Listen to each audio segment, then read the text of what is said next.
go. That was the final call right here on 102.5, 106.3 The Game. The Vandy boys are out. They are done. And that was at the hands of Wright State yesterday afternoon. And you could just tell the disgust in Andrew Allegretta's voice making that call. Reed, can we get that again? This is the final call, this juiced up, big-time moment, tying run at third, winning run, at second, or I guess not the winning run because they, were the road team. But play the cut again. This is the final play of the Vanderbilt season, the number one overall seed in the NCAA baseball tournament.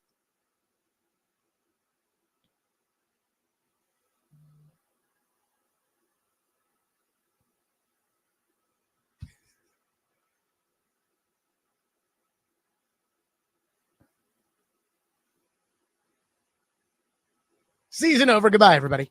And that is how it felt. Stillman and Company, 102.5, 106 The Game, streaming live, of course, on Twitter, Twitch, YouTube, and Facebook Live. We are live from the Busy Bee Plumbing, Heating, and Air Conditioning Game National Studios, and we are presented by the Southern Bank of Tennessee. So, I watched almost every second of the Nashville Regional this weekend. I say almost because I did not watch Wright State play ETSU. Sorry. But for everybody that watched this weekend, and watch the collapse, a historic collapse by the Vanderbilt Commodores. The choke job that it was. I'm sorry, that's what it was. I cannot begin to tell you what happened to Vanderbilt. And I say that as somebody who saw the whole thing with their own two eyes. What a massive, and I mean massive, failure on the part of the Vandy boys and their head coach, Tim Corbin. And that's without saying, they should have lost on Friday night to Wright State. They shouldn't have even been in the game on Saturday night against Louisville. And yesterday, hate to say it, but they lost to a pitcher who had an ERA entering the game north of 8. Joe Rexrode said this morning he dropped his ERA by 2 runs in that one appearance. And it was a Wright State team that, and I kept saying this to Louisville fans last night during the finale. I kept saying, hey, I have a lot of respect for Wright State, and I do. But at no point last night, and again, I was there until the final out, at no point did they threaten Louisville at all from the first inning on. It was a disaster for the Vandy boys. And the real crux of the issue here is the why. That's what I want to know. That's the answer I don't have. Tim Corbin said after the game that he didn't think he prepared his guys for this. The Wright State coach said after the game that he felt like the pressure of being the number one overall seed was too much for Vanderbilt. And maybe there's something to that. But again, that's why you just forgot how to hit over the course of an entire weekend? If it was the pressure, I have to ask, why did they feel so much pressure? I have been watching Vandy baseball for 20 years. I go all the way back to Warner Jones and Ryan Mullins. I have been watching this team consistently for the last month. And everything that I loved about them, and I was pumping their tires as much as anybody around town. The things I loved about this baseball club, and I appreciate good baseball, the execution, the clutch hitting, the pitching, the defense, base running, it was all top notch. From about the time they lost a midweek game to Louisville, probably about 3 weeks ago, and then they had the 2 out of 3 at Tennessee, and then they swept Kentucky, and then they ran roughshod in the SEC tournament. Every single one of those aspects, pitching, defense, base running, power, they had it. We're talking about 5-tool players. A 5-tool player in baseball is somebody who, A, can run, B, can throw, C, can field, D, hit for average, and E, hit for power. Those are the 5 tools. Vandy was a 5-tool team. They were the number 1 team in the country.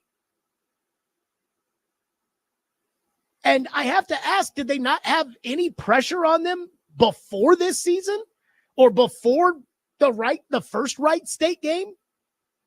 And if they did have that pressure on them, didn't some of that pressure, I would hope, get alleviated by the fact that they were saved by the Angels in the outfield in game number 1 when Riley Nelson hit that home run that, again, I couldn't see. TV can't show you an angle of whether or not the ball is fair or foul. The first base umpire called a foul ball.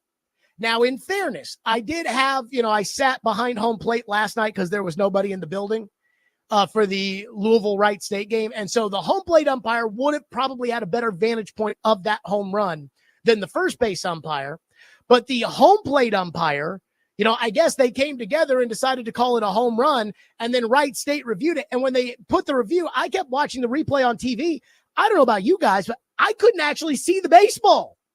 Like, they're trying to show me a slow-mo replay of what's happening, and I can see the car moving in the background on 25th Avenue, but I can't see the actual baseball. So I knew there was no way to overturn that, even though they overturned the original call. And so, again, Vanderbilt got blessed. They got absolutely blessed on Friday night. And so if you're feeling that pressure of being the number 1 team, and then you get smooched on the lips by an Angel. Again, Angels in the outfield. It was like a Disney movie. Vandy boys in the outfield.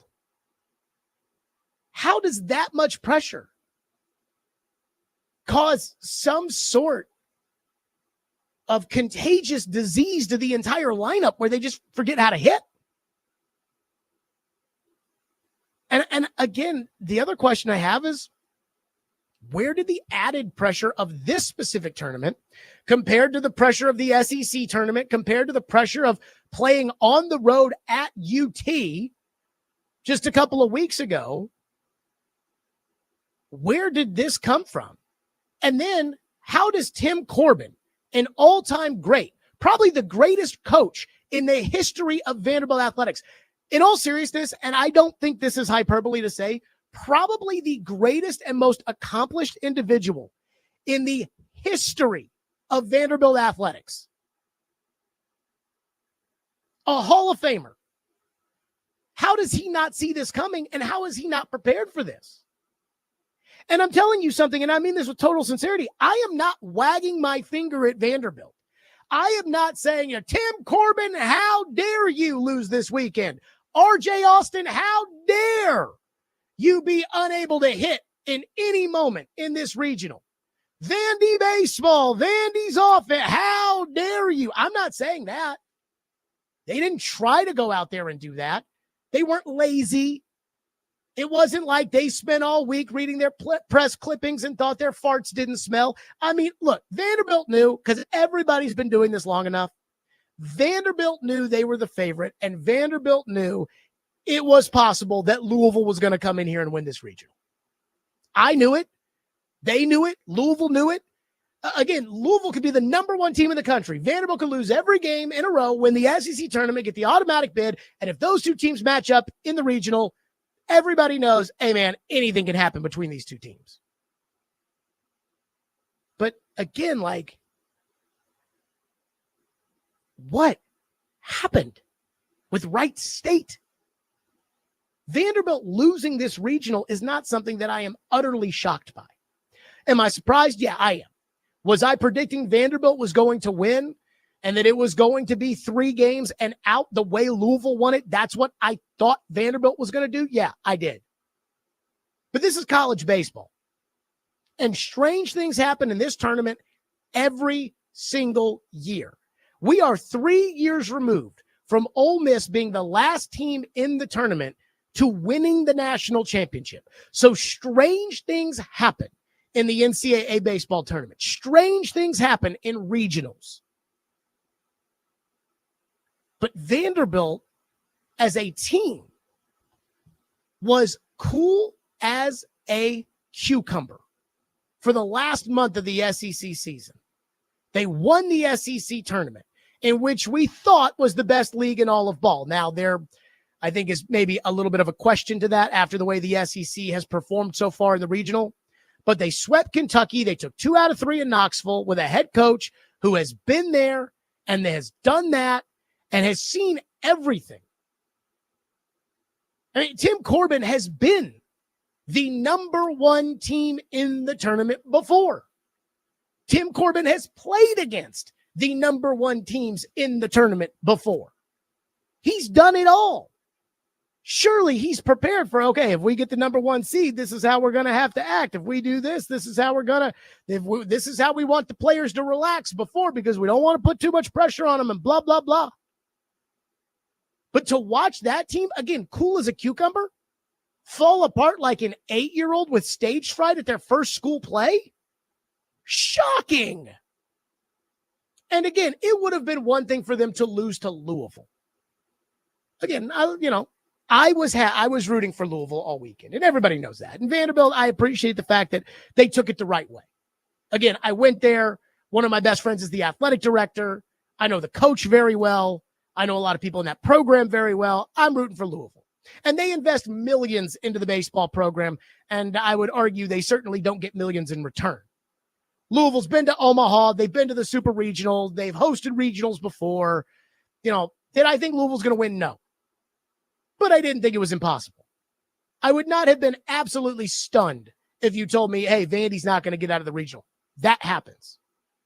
The fact that Vanderbilt got outplayed by Wright State and got outplayed twice, the fact that they led for 1 inning across 3 games, the fact that Wright State, I have to assume if Vanderbilt's the number 1 team in the tournament, I have to assume Wright State was the last team invited into the NCAA tournament, beat them for 16 out of 18 innings. I need an explanation that makes some sense, because that was unfortunately, truly an all-time choke job by Vanderbilt. 615-737-1025. That's how we're starting today. 615-737-1025. The worst weekend, I assume, in the history of NCAA baseball, considering the fact that Vanderbilt is the number 1 seed, and since it has been at this format, no team has been the number 1 overall seed in a tournament and not made the regional final. It has happened. Of course, Vanderbilt in 2007, the example of a team, number 1 seed doesn't get to supers. That's happened. But it has not happened where they don't even get to the regional final until yesterday. 615-737-1025, which is our phone number if you want to weigh in, 615-737-1025. And now we got to get to Tim Corbin. And this is going to be a different frontier for Tim Corbin than it was in 2007. We'll get to that next. Stillman and Company, 102.5, 106.3 The Game.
Oh, no. Andrew Allegretta says, I will say this.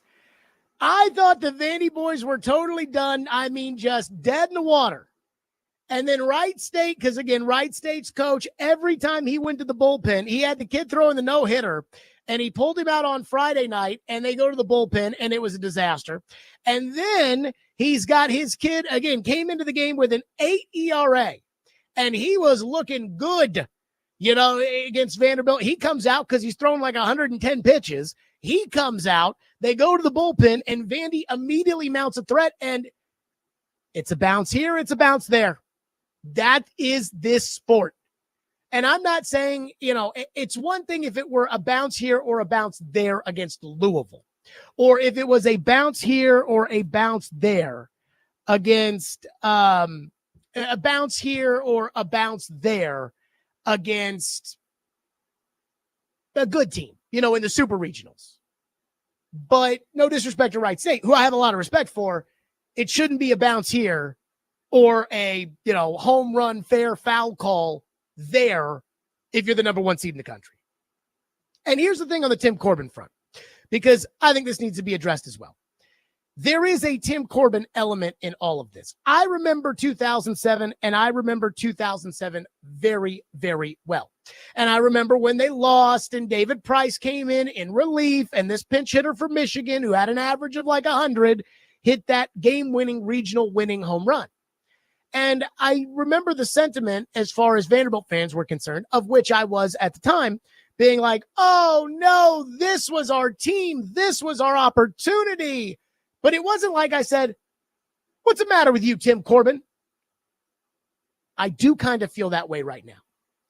Because while it's been well documented that Tim Corbin is not the most gracious loser, I do think he was much better at accepting it 15 years ago than he is today. I remember when they lost in 2007, and he was quick to write a letter to the Vanderbilt fans, talking about the season or a blog post or whatever it was. I remember when they lost the year later in 2008, and he said that they got walked off in the losers bracket game, the same game that they got beat in this past weekend. They got walked off in the losers bracket game. And Corbin did a radio interview the next day, and I remember him saying, hey, it didn't really matter if we'd won that game. We had no pitching, just accepting it. But Tim Corbin on Saturday night threw a total tantrum after the game was over that I thought, number one, was disrespectful to Aria Gerson, the Tennesseans' Vanderbilt beat writer. And two, I believe his demeanor clearly affected the baseball team and affected them negatively. And when it comes to how the weekend looked, Tim Corbin gets up there after they lose to Wright State and says, I didn't prepare these guys well enough. Strike one. Then we go to Saturday. You, again, get blessed on that Nelson home run in game one to beat Wright State. Because, again, I couldn't even see the baseball when they showed the replay. I don't understand how anybody could have told anything from that. So you survive by the skin of your tush in game one. You get to game two, and Tim Corbin, in my opinion, made a massive mistake. And a lot of coaches say, well, the media always second guesses us. And if we had gotten it right, the media would have said, what a genius. The ball didn't bounce our way, so now the media thinks we're dumb. And the decision he made in the Louisville game to go from Bowker to Fennell, who was his third starter and was probably the most effective pitcher Vanderbilt had down the stretch, was a terrible decision. They're down by one in a game that is not an elimination game. You're for sure playing tomorrow no matter what. Like, if you're Tim Corbin, you are for sure going to play on Sunday, whether it is in the winner's bracket game, the late regional final, or whether it is the loser's bracket game at 2:00. You're playing tomorrow. You're going to need a third starter. And he just sends Connor Fennell out there because he was trying to win that game. He was so desperate to try to win that second game, which, again, it puts you in good shape to win the regional if you get out in front of the winner's bracket at the beginning. But it is not impossible to win out of the losers bracket. And Tim Corbin has done it before. In fact, in 2010, Tim Corbin went to Louisville, who was a national seed, and they lost the second game with Sonny Gray pitching, and they came back through the losers bracket by pitching a guy, Richie Goodenough, who I don't think had even pitched that season, went like 8 2/3 and didn't give up a run. And then they got to the Monday night game. Corbin's got Connor Fennell, who's his third starter, and he brings him in relief and burns him in a game that he's losing. That's bad baseball. I'm sorry. That's bad baseball. And then after the game was over, I thought he just made himself look like a complete and total ass. And I know he's not that, but he made himself look that way with the way he handled that question from Aria, which was she asked about what happened with the offense, and he looked at her like she was a moron and asked her what she meant, and then asked her if she had ever played playoff baseball before, which, of course, you know the answer is no. And so I thought this was a bad weekend. From a mindset and preparation standpoint, I thought that was a bad weekend from Tim Corbin and getting his team ready to play. You know, in this case, it feels like they were too ready to play. When it comes to the actual strategy of the weekend, I thought it was bad baseball from Tim Corbin to throw Connor Fennell when they were losing down by 1. It would have made more sense if they were winning by 1 and Tim Corbin said, I want Connor Fennell out there because I want to win this game and get on to Sunday and for sure play Monday at worst. That I would have understood, but they were losing. And so I thought that was bad strategy. And then I thought after the game, I just thought that was incredibly poor form from Corbin. And I know Corbin's had his moments where he gets short with the media, but I'm not sure I've ever really seen this. And Tim Corbin is too classy and is too intellectual to be acting like that. I'm just going to say it. So, again, we talk about Vandy and the choke job that they had, and that's on all of them. You know, that's on the team too. But then when it comes to Corbin, I thought he had an exceptionally bad weekend. 615-737-1025. We are to some phones on this. Your reaction to the Vanderbilt. Again, this is, I got to believe, the worst weekend in the history of the NCAA tournament. We'll get to that next. Stillman and Company, 1025, 106 through the game.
There you go. That was Tim Corbin. And he says, hey, I feel bad for the team. And I get it.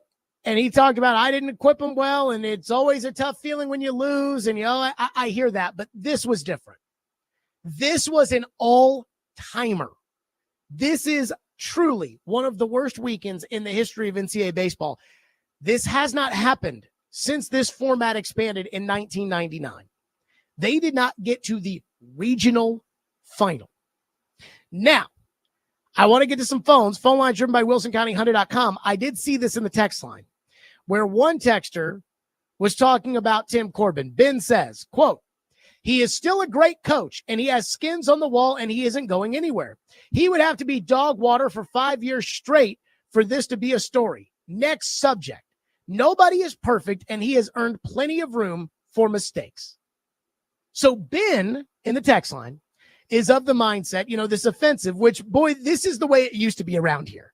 Now, Nashville has grown as a city, and I think we've gotten a little bit tougher as a media, and I'd like to pat myself on the back for some of that. But again, this kind of used to be the way that people were in Nashville, which is like, again, this guy saying, Tim Corbin's not getting fired. Question. Did anybody suggest Tim Corbin be fired? Did anybody suggest it? Did Robbie and Joe suggest it? Did Big Joe and Frazier suggest it? Did the Midday Show suggest it? Did you suggest it? Did I suggest it? Reed, are you suggesting Tim Corbin be fired? No. Not at all. Nobody is saying Tim Corbin should be fired. Does that mean that Tim Corbin didn't ruin Vanderbilt's chances this weekend? Ruin might be strong, but he certainly hurt. Absolutely. That does not mean, again, you got to stop with this sacred cowism stuff. And I was actually thinking about this today when I was listening to Robbie and Joe talk about Vanderbilt and the choke job that they had. And I was thinking about kind of the way I believe the city has cared or not cared about college baseball over the last 20 years. When we were a smaller city and really, kind of a small market town bordering on mid-market town, anything going on at that point in time mattered. It wasn't all football all the time. The Predators, weren't really successful, so they didn't matter that much. And so Vandy baseball was David Price, local kid, again, small town, that's our boy, all that kind of stuff. And so people were behind it, but then I don't think there was a lot of criticism either, which again is something that's a little new. And then Vanderbilt was really good, for a while there. And there was the 2014 championship and there was the 2019 championship and they got to the final in 2021. And it was kind of like the Vanderbilt fans were angry because it just didn't get a lot of talk. And at this point, Nashville was really transforming into a mid-market city, but more so trending on large market. In 10 years, we're not going to be Philadelphia, but we're going to be a lot closer. And I hope everybody understands that. And so the choice, college baseball in the bigger markets, it's not really that big of a deal. And so it kind of fell by the wayside. Tennessee being good has been the best thing that has happened to both college baseball and, in my opinion, Vandy baseball, because now most people, hey, there's the Vanderbilt fans, there's the Tennessee fans, and there's a large faction. This is across the country, the case with the Dallas Cowboys, and across the South with the Tennessee Volunteers. There's a lot of people that are just not Tennessee fans. They just root against Tennessee, just like they root against the Dallas Cowboys. And so Tennessee being good has made college baseball as a whole matter more here, and it has made Vandy matter more. And Tim Corbin is the head coach and the representative of Vanderbilt baseball. And if you can't live with calling a spade, nobody has been more positive the last month about Tim Corbin than I have been. Talking about this time last year, I didn't think Tim Corbin could change. I didn't think Vanderbilt could turn it around. I didn't think, I apologize, I this, I that. Nobody. But if you're somebody who's still living in 2007, where how dare you criticize our coach, he's our guy, then go back and go move to a smaller city, because Nashville is not there anymore. This is big boy stuff. So, I mean, I'm just saying, like, give me a break with this idea of next subject. Don't talk about Tim Corbin. He had a terrible weekend. Terrible weekend. Again, I mean, they were talking about, well, you know, against Kentucky, he pitched Connor Fennell and Bowker. He pitched them back to back. And against Tennessee, he pitched them back to back. And yeah, those aren't elimination tournaments.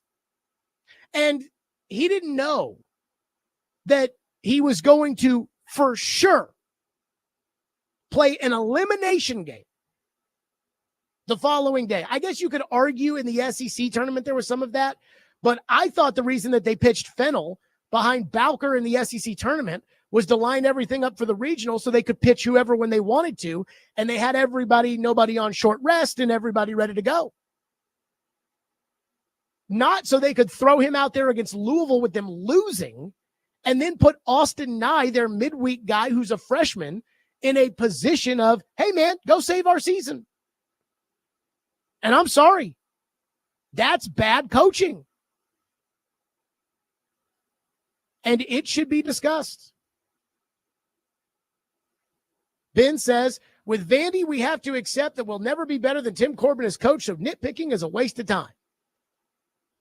Okay, so should nobody have ever criticized Belichick when he benched Malcolm Butler in the Super Bowl? That's bad coaching. Eli from Smyrna says, as a Vanderbilt fan, I am absolutely gutted. The team was set up for a great run. I don't want Corbin gone, but I don't know really where they should go from here. But this has become the story as of the last couple of years. They do really well in the regular season, but can't make it out of the regional. So they have not made it out of the regional. They've hosted twice over the last 3 years, and they have not made it out of the regional. They got to the College World Series final, although that was a little fakakta, if we're going to be honest. They got there in 2021. They would have lost to NC State. They got there because NC State essentially got kicked out of the College World Series because of COVID. So make of that what you will. But they have not gotten out of the regional since 2021. And it's 2025. And so I understand the idea of like, hey, you know, we got to do a little bit better. And so I think Eli's saying like, hey, where do we go from here? There is really, in my opinion, no going from here. And I thought, again, Aria Gerson, who covers Vanderbilt for the Tennessean, and I think does a fabulous job. And I'm not even saying this because her and Corbin got into it over the weekend. I'm saying it because I did not even see the exchange between her and Corbin. And I texted Gentry and I said, I think Aria does a really good job covering Vandy baseball. But she pointed out, she wrote a story that was basically like, you know, hey, you can talk about NIL and transfer portal and assistant coaches and everything else all you want making changes. The issue was Vanderbilt's head was stuck up its ass this weekend. I mean, again, Tim Corbin said it. They felt the pressure. And that's a mindset thing more than it is anything else. Where do you go from here? You reload and you go at it again with Tim Corbin as the coach. And if you get the number one seed next year, hopefully he's learned a lesson or two. I mean, I'm sure you want like some sort of tangible, you know, fire this guy and this guy will be the savior. And that's not what you do, though. If Tennessee loses today to Wake Forest, which, again, we'll see. The SEC has not been as impressive as they would lead you to believe so far in this tournament. If Tennessee loses to Wake Forest today, where do they go from here? Well, Tony Vitello runs it back next year. That's what you do. So for the one guy that's like, they're not firing Corbin, I agree. For the other guy that's like, where do we go from here, Jared? Well, Corbin runs it back next year. Reload the roster, replace a couple of guys, hope a couple guys stay, and on you go. That's how it works. 615-737-1025. More your phone, 615-737-1025. Plus, one of my favorite things that I do, I absolutely have to get into this. It's one of my favorite things that has happened over the weekend. We'll get to that coming up next. Stillman and Company, 1025-1063 The Game. And let me tell all the fine folks that the PFL World Championship semifinals are Thursday, June 12th at Municipal Auditorium, and you can be there.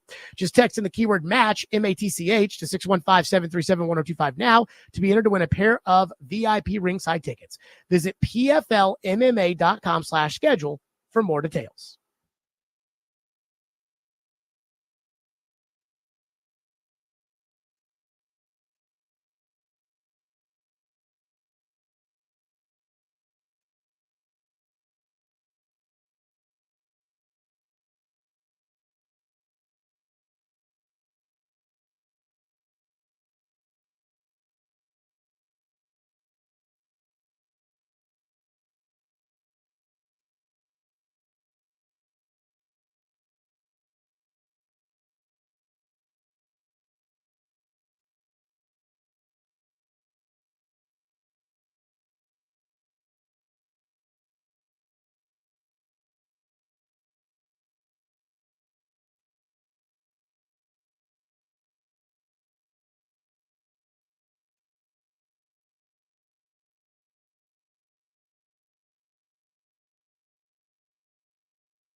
you go. That was the call right there from Andrew Allegretta on the game Saturday night.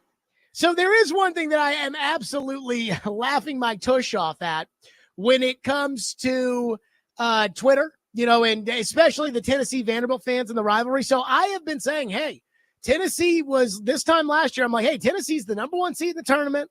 They were on their way to winning the championship. Vanderbilt got knocked out by High Point. And I was like, Tennessee is overtaking Vanderbilt. Then Vanderbilt pushed back this past season. When Vanderbilt took 2 out of 3, Vanderbilt spanked them 10-0 a week ago in the SEC tournament. And hey, Tim Corbin back on top, 2 national titles to 1. Vanderbilt's beating UT right now. And the UT fans, when Vanderbilt lost yesterday, the UT fans were like, ha, ha, ha, ha, Jared Stillman. How's Jared Stillman enjoying this? And I was laughing my ass off because I'm like, guys, I'm rooting for the other team. Like, I'm rooting for Louisville to win the national championship. That is my team. And so someone yesterday, they were like, let's get a live, someone check on Jared Stillman after Vanderbilt lost. And I'm like, I put up a picture of my buddy who closed out when Vanderbilt got beat by Louisville in the Super Regional in 2013. My buddy Cody Ege was the one who closed it out. And there was a picture that was taken of him, on the ground, just with his arms in the air. And I just put that picture up there. How am I doing? I'm doing great. Now, look, I'm not going to come on here and be like, ha, ha, ha, my team won, because I've been on the other side of this, especially in the Louisville-Vanderbilt rivalry.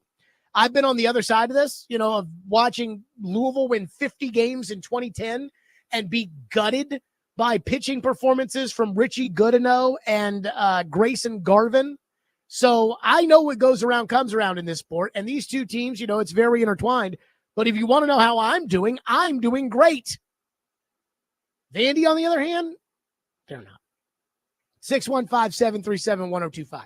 One text says, Jared, I know you cherry pick and watch college athletics, but Vanderbilt was actually very average all year as far as hitting goes, but they just got hot on a 3-week stretch. They pretty much just reverted to what they did most of the season.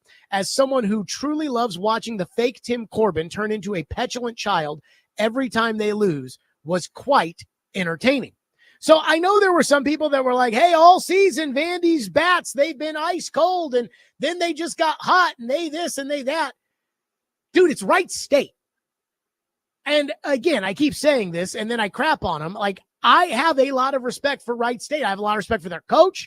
I mean, again, I was sitting at the game yesterday, the Louisville Wright State game. We were sitting, right to the left of the press box, kind of behind home plate, and it was me and the athletic director. And we kept saying to each other, the Louisville athletic director, and we kept saying to each other, like, man, we got a lot of respect for Wright State. We got a lot of respect for their coach. And trust me, we got a lot of respect for Tim Corbin and Vanderbilt too. But you need to be able to outscore Wright State for more than just 2 innings out of a possible 18. Give me a break with a Vandy's been this way all year. Vandy scored 10 runs on UT a week ago. 10.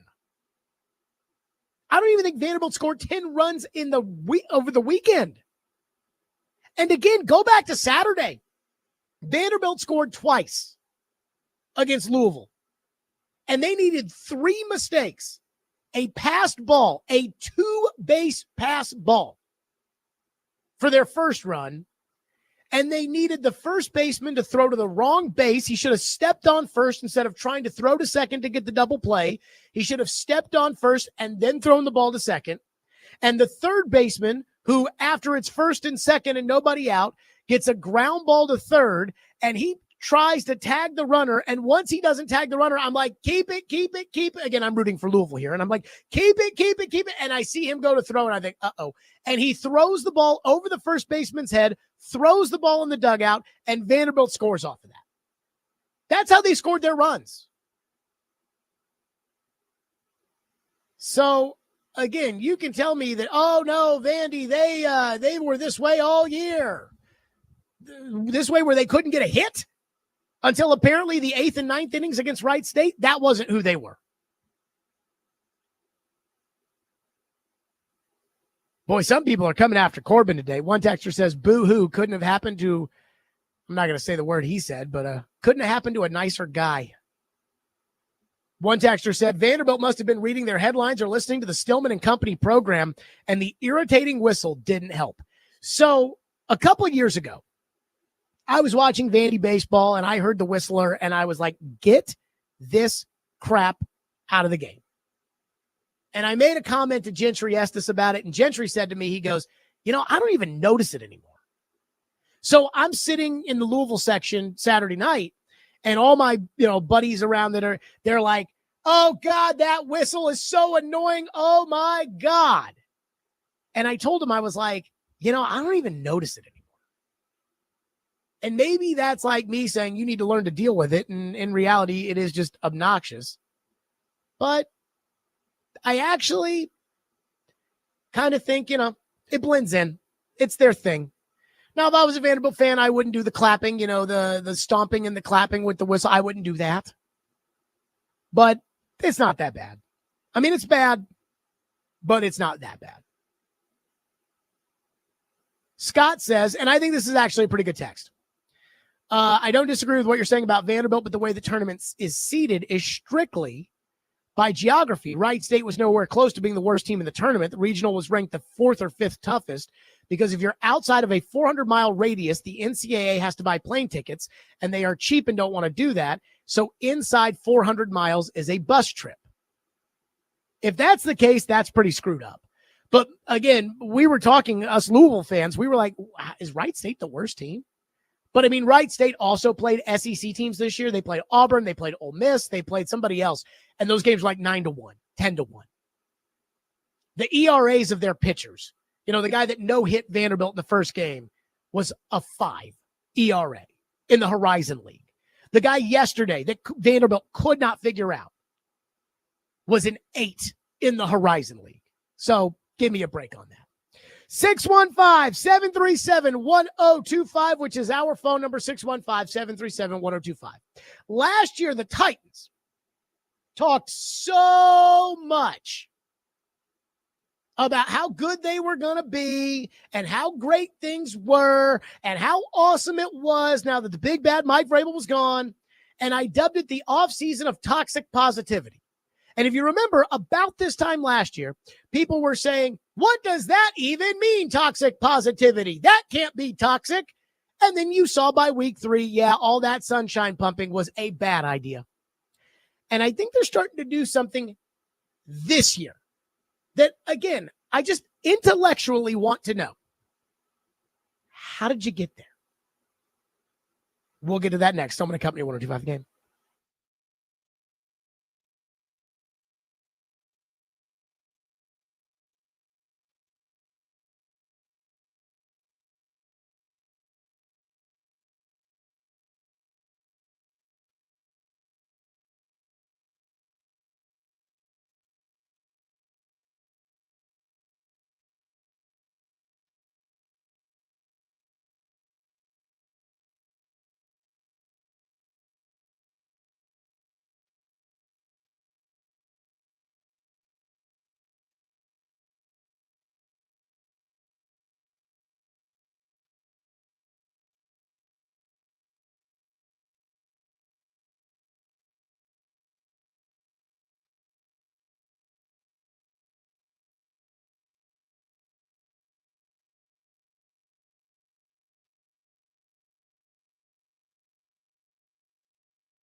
Stillman and Company, 102.5, 106.3 The Game, streaming live on Twitter, Twitch, YouTube, and Facebook Live. We are live from the Busy Bee Plumbing, Heating, and Air Conditioning Game Nashville studios, and we are presented by the Southern Bank of Tennessee.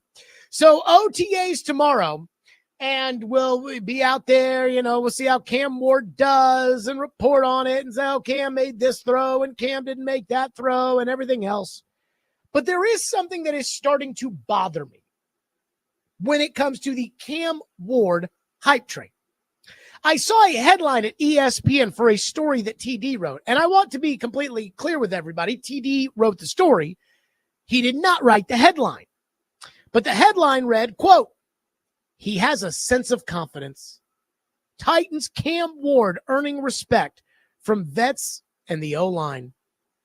And I thought to myself as I read through it with guys talking about how, yeah, Cam's come in here and he's made an immediate impact. I thought, can this picture really be as rosy as his teammates and his coaches and everybody else is making it out to be? And why, when it comes to Cam Ward and the Titans, does everything that everybody say, why does it always have to be so great all the time? Again, he has a sense of confidence. A sense of confidence that what? He can throw the ball in practice with nobody rushing him, wearing no pads? Jeremy Fowler has a report, apparently from ESPN, when it comes to Cam Ward. Quote, "The Titans coaches have been really impressed with his work ethic so far. They knew he was a hard worker coming in, but I was told they had to kick him out of the offices at times." You remember when last year J.C. Latham had such a good work ethic, Rand had to get him off the field because he was working so hard? Yeah, he's 30 pounds overweight, but other than that, he's such a hard worker. Literally kick him out because he will just hang out and want to get to know the offense and get to know them. And again, everything is so rosy over there. Everything is so bright and sweet like a lollipop. And maybe that's just how the Titans are going to be with Amy as the owner from now on. Last year, I thought a lot of that came from Rand, to be completely honest. Some of it came from Callahan. But it was always just so rosy and so optimistic and so glass half full, if not overflowing.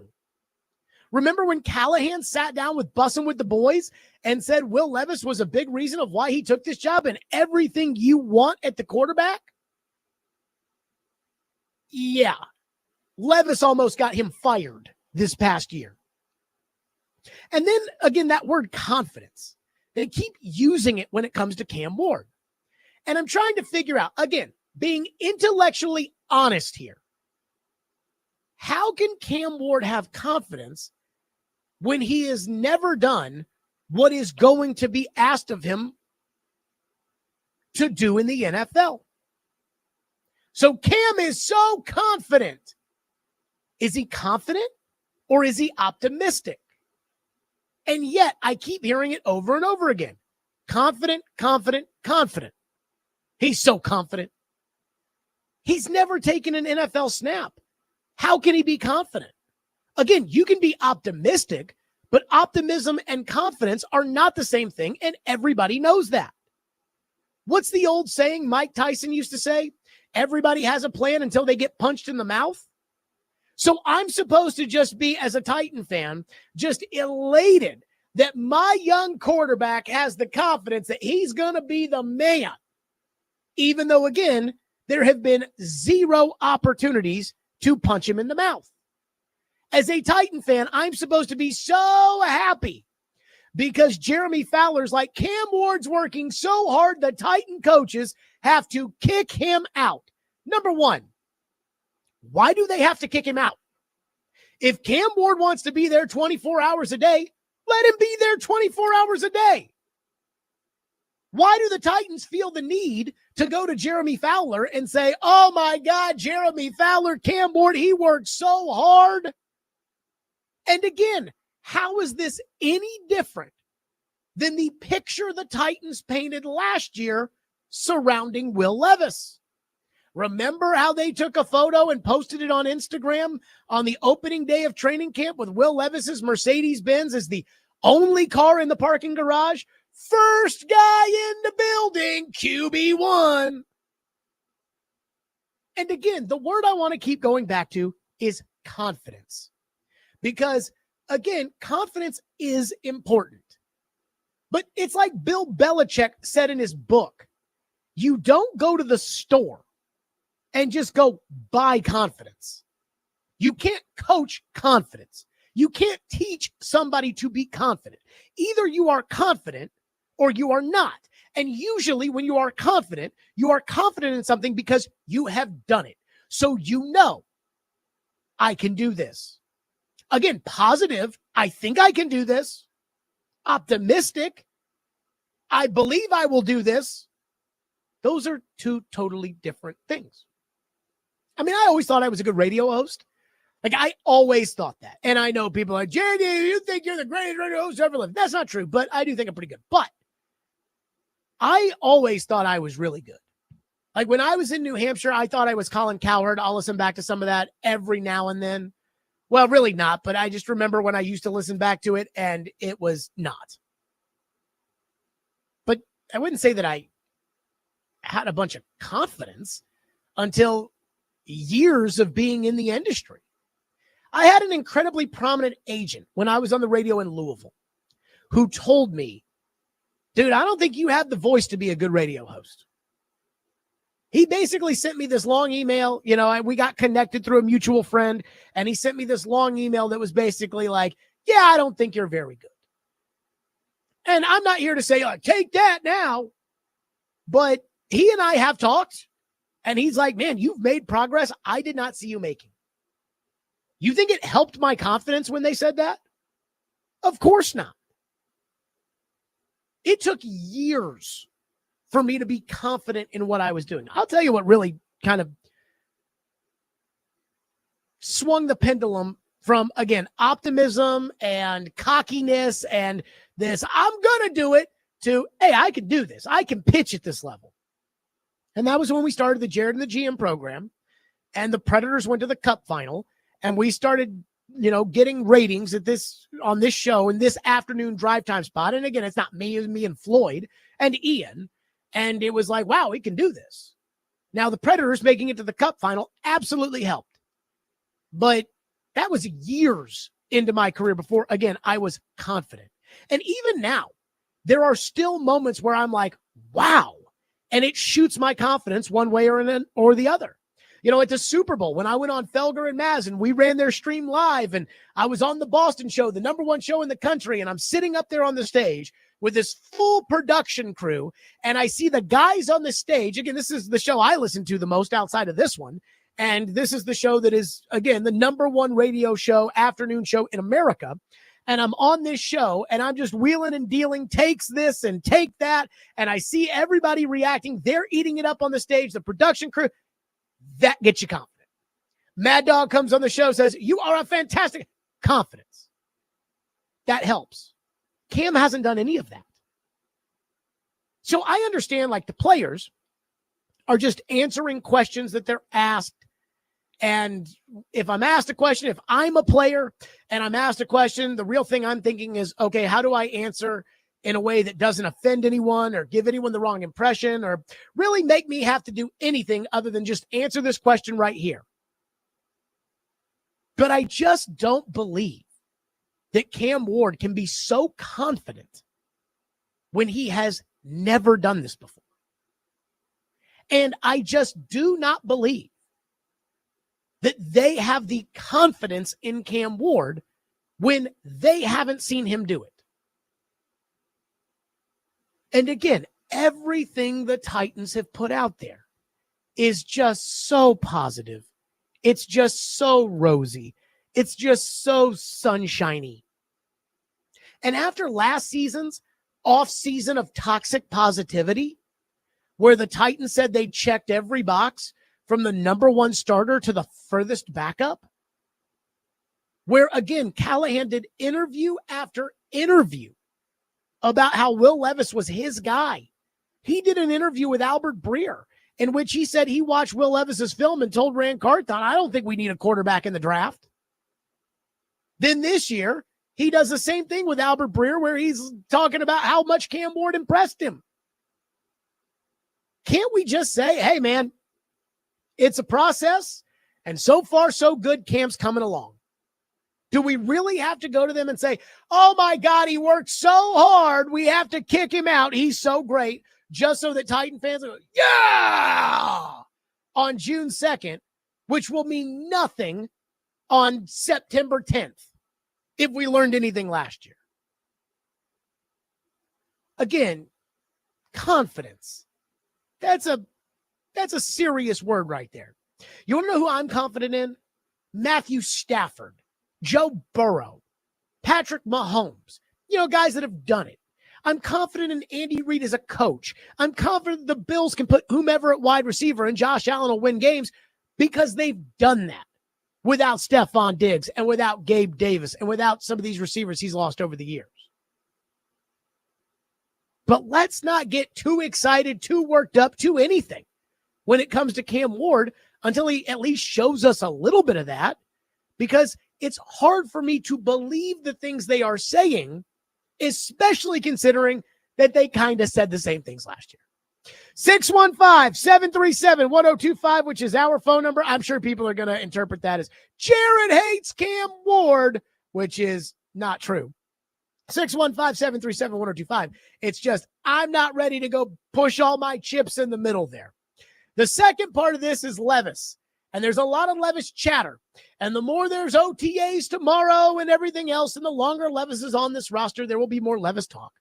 So when it comes to Levis, when it comes to Will Levis, there's one thing that I don't think people totally understand.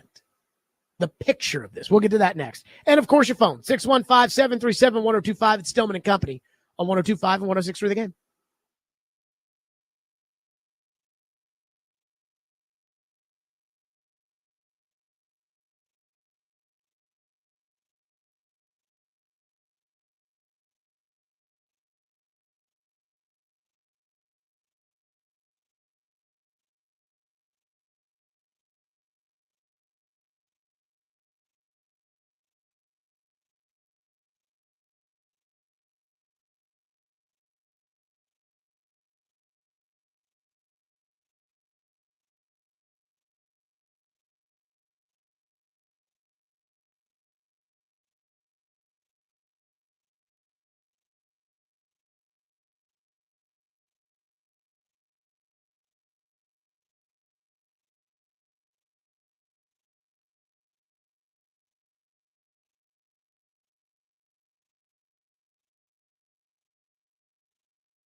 Stillman and company. So I got to say this. I just saw this text in the text line.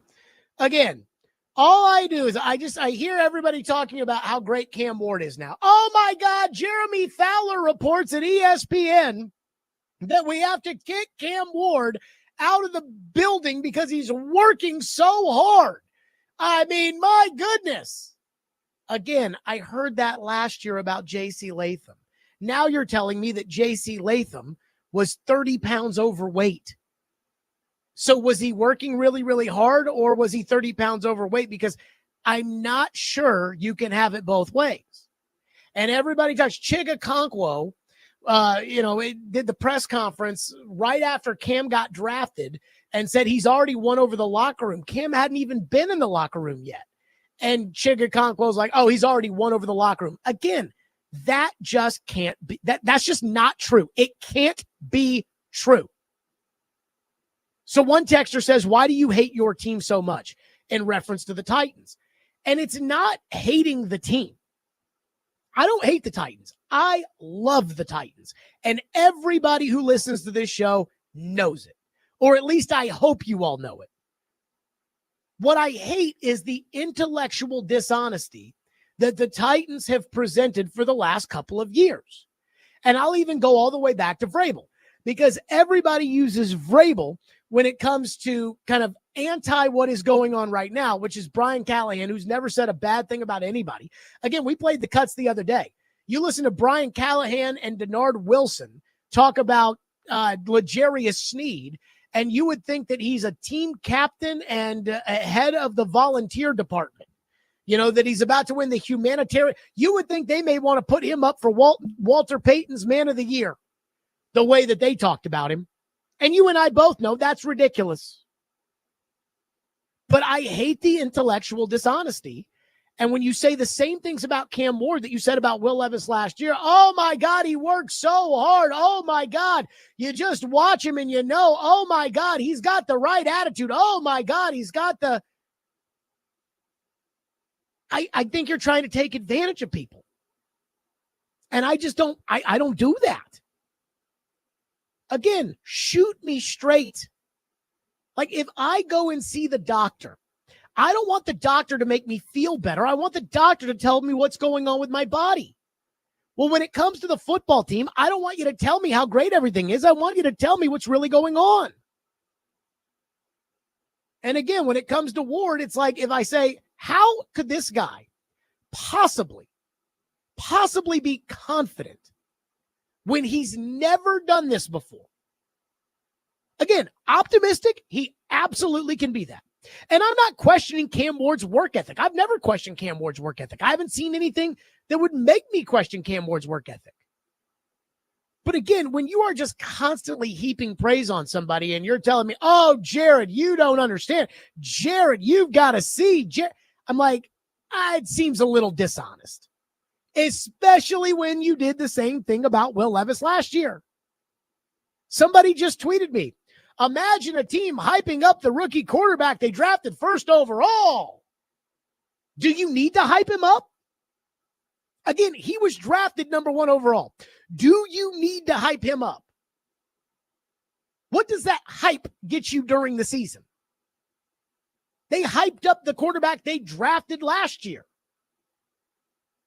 Will Levis is everything you want in a franchise quarterback. And what did that get you week 1 against the Chicago Bears?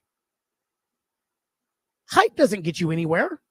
Excitement doesn't get you anywhere. Again, if they were to say, hey, Cam has shown an incredible work ethic and we're really happy to have him around here and we're taking it day by day, to me, I would actually appreciate that. And I'd say that's honesty right there. Like that's actually, possible. But this idea that like, oh, we need to pump the Cam tires up. This is the same thing that happened last year. And I was a hater then. Again, I kept calling it the offseason of toxic positivity because it sounded too good to be true. And again, you finished as the worst team in ball, so I'd like to say I was right about that. And at this time last year, when we were talking about toxic positivity, people were like, what does that even mean? How can you even be toxically positive? I think even Joe, who should know better, by the way, was like, isn't that an oxymoron? No. And I understand that most people associate positivity with that being a positive or a good quality. And it is, but not too much. A buddy of mine is an internist. That means that, again, he sees patients with diabetes. He sees patients with high blood pressure. And he said that one time he watched a daytime talk show, which took bigger women, and instead of talking about them being bigger, this daytime talk show, he told me, was talking about how beautiful these bigger women were, as if they were almost glorifying it. And he said, as a physician, it bothered me. I said, what do you mean? Well, you want them to go on TV and just shame fat people? He goes, no, it's not that. But the fact that we're sitting there and we're having a daytime talk show where it's, look at these beautiful women. Yes, they are big. Yes, they are this. Yes, they are that. They say all these things. He's like, as a physician, hypertension does not care about your feelings. Diabetes does not care about your feelings. Heart disease does not care about your feelings. Well, that's how I feel when it comes to the football team, which is, I don't care about your feelings of whether or not you want to go buy a Cam Ward jersey. None of that matters to me. What I do care about is what the expectations should be for this player and this team and this season. I don't need you to justify why you picked him number 1 overall. We'll know in 2 years if that was the right decision or the wrong decision. Right now, what I want to know is, how is it actually coming along? And when you say things like, we had to kick him out of the office because he worked so hard, again, it sounds like you're trying to sell me some bull crap. The same thing you did last year. And everyone's going to get all excited, and they're going to buy their Ward jerseys, and they're going to get their season tickets, and they're going to go to the game, and they're going to be like, what the hell? And it's going to be like last year. I don't know about you guys, but I'm not interested in living through last year again. 615-737-1025. Phone line driven by WilsonCountyHyundai.com. Let's go to Jared, who's up next here on the program. Thank you, Jared. Hey, good afternoon, Stillman. Congrats to your cards, by the way. Thank you. But this has been a pretty similar offseason compared to how much they're pumping up, because especially even you're talking about the toxic positivity, but I'm even going to how they're presenting Ward. It's like, oh, well, he's a confident leader with multi-arm angles, and he's got a quick release. That's what they all said about even Levis this time last year. And you saw how fast they turned on him. And it kind of is starting to frustrate me a bit, because why or when did we get away from evaluating and valuing fundamentals in a top-rated prospect versus look at all these other things that could be done? Because I guarantee you his footwork and other things aren't that up to snuff either, which is why he's having to rely on the different angles and those types of things. And confidence, to your point, is a kind of a slippery slope. We saw how it can corrode a staff here in Tennessee with Mike Vrabel whenever he thought he could confidently coach anybody with his goonies. You know what I'm saying? So it can be definitely something that could throw a wrench into things. And I definitely think that we need to stop pumping him up. Let's tear him down a little bit. Look, he was just the number 1 pick. Tear him down a little bit. If Vrabel's here, you'd already know he'd be tearing him down, only to build him up to how he needs to be built up for the NFL. Well, I don't think Vrabel would be tearing him down. And also, when it comes to developing the quarterback, Jared, thank you for the call. When it comes to developing the quarterback, again, I'm not leaning on Mike Vrabel, because I don't think Mike Vrabel can do that. I don't think Mike Vrabel knows how to develop a quarterback. So let's see how he does with Drake May, but I wouldn't get too caught up in that. Here's what I would say, though, about the pumping him up. You don't need to do it. You need to take the spotlight off of Cam as much as possible. You need to temper everybody's expectations as much as possible. You need to talk about how slow and arduous of a process this is going to be, so that if it's not a slow and arduous process, everybody says, wow, Cam's better than we thought. That's what you want to do. What you don't want to do is you don't want to tell everybody he's Mahomes and then him become Kyler Murray. That's what you don't want. And yet, again, I guess everybody thinks it's important to hype things up to feel better about in June, as if we didn't just go through this last year. 615-737-1025. Mike Florio is all in on this Titans quarterback situation as far as it appeals or as far as it means to Levis. We'll get to that next. Stillman and Company, 1025, 106.3 The Game.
There you go. That was Mike Florio on Pro Football Talk saying this is so weird that Will Levis is on the Titans.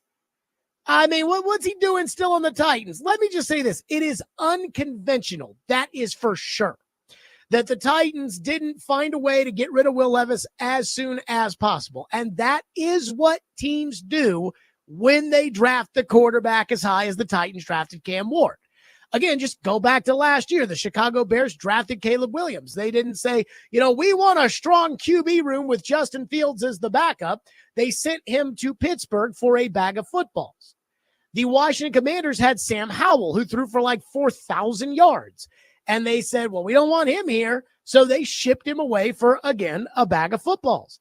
That's what you do. Draft a young quarterback. The Patriots at 3 moved Mac Jones to Jacksonville. So that is what the league does. You go young quarterback, you draft Michael Penix, you get rid of Desmond Ridder. That's what happens. And that is who Will Levis at this point is. I'm sorry. He's Desmond Ridder. He's Mac Jones. He's a bust. That's what he is. Although I would much rather take Mac Jones over Will Levis. But the Titans have been staunch in saying we're not doing anything with Levis. Chad Brinker said it to Jim Wyatt on Titans Stationery before the draft and before free agency. Mike Borgonzi said it before the draft, said it after the draft, that they were not at any point having discussions about moving Will Levis. And so if Florio wants to say that's weird, because, again, it's not what the other organizations do, he is right about that. But it's not really an issue unless one of two things happens. One, Will Levis is a total a-hole about the situation. He's mean to Cam Ward. They get in fights. They can't coexist together, which has happened before. Not with Levis, but it has happened before with quarterbacks. The second is if Will Levis outplays Cam Ward. Like if they practice and they play in the joint practices and they play in the preseason games and Levis is out there firing BBs and Ward looks like a fish out of water, that's a problem. Now you've got a distraction. But call me crazy. I don't think either of those two things are going to happen. I think Will Levis is going to be a professional about the situation because no matter what situation he's been in, good, bad, indifferent, since he's been here with the Titans, he has been a professional. Now he got benched last year and you didn't hear him crying about it. So again, good, bad, indifferent. I think Levis acts like a grown-up. And so that eliminates that distraction element of it. And I mean, surely Cam Ward is going to outplay him. Like we can talk about, well, what if this happens and what if that happens? But isn't what we're all expecting to happen that when we get out to the practice field in July and it's time for training camp, that we, and I say we as the media, that will be sitting there saying, oh man, Cam's way better than Will Levis. And if we're not saying that, considering that Will Levis, kind of sucks. If we're not saying that, then isn't the discussion, oh my God, they totally screwed up the first pick. So I'm not worried about Levis being a distraction. I just, again, see this with other teams. The only example I can remember where a team tried a young guy out as a starter, it didn't work. They drafted somebody and they kept the young guy. In today's CBA and this recent era of football is Davis Mills in Houston. That's really the only example I have of this. And I mean, if Will Levis becomes Davis Mills, how do you feel? I don't know. The same as I feel now. Oh, good. He's become a worthless quarterback. 615-737-1025. Back to your phones we go. Let's go to Joel, who's up next, has been waiting patiently here on the program. Joel, thank you for calling. Go ahead. Yes, I was just, and my concern is, do we really think the issue is the quarterback? I mean, how many times did Levis get sacked last year? We can put Cam in, and if he is not guarded no more than Levis is, I mean, it don't matter who you put back there if you can't protect the quarterback. That's my opinion. I hear what you're saying, Joel, and I appreciate your call. And I think the Titans spent $50 million at left tackle for that exact reason. $50 million at left tackle, $50 million at center, and I believe it's $9 million for Zeitler. They've used the 11th pick and the 7th pick on the other two linemen Again, their hopes are that the line will play well. Now, does that mean the line will play well? No, that does not mean that. Now, but I will give them credit. They're not bargain basement hunting with Andre Dillard, and they're not taking crap bums and relying on Bill Callahan to coach them up like they did with Nicholas Pete Frere, a.k.a. PT. They are not doing that, so I'll give them some credit.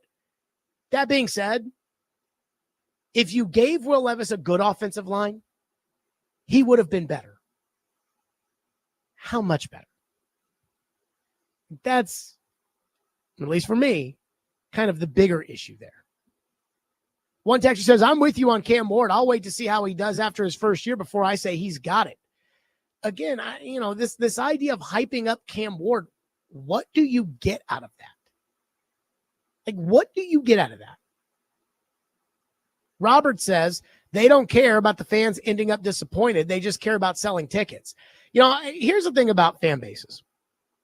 As much as in some places the owner can block out the noise and the owner can do what's right and not worry about the big picture, most of the time, the owner is swayed by public perception. Swayed or persuaded. I put them together. The owner is swayed by public opinion.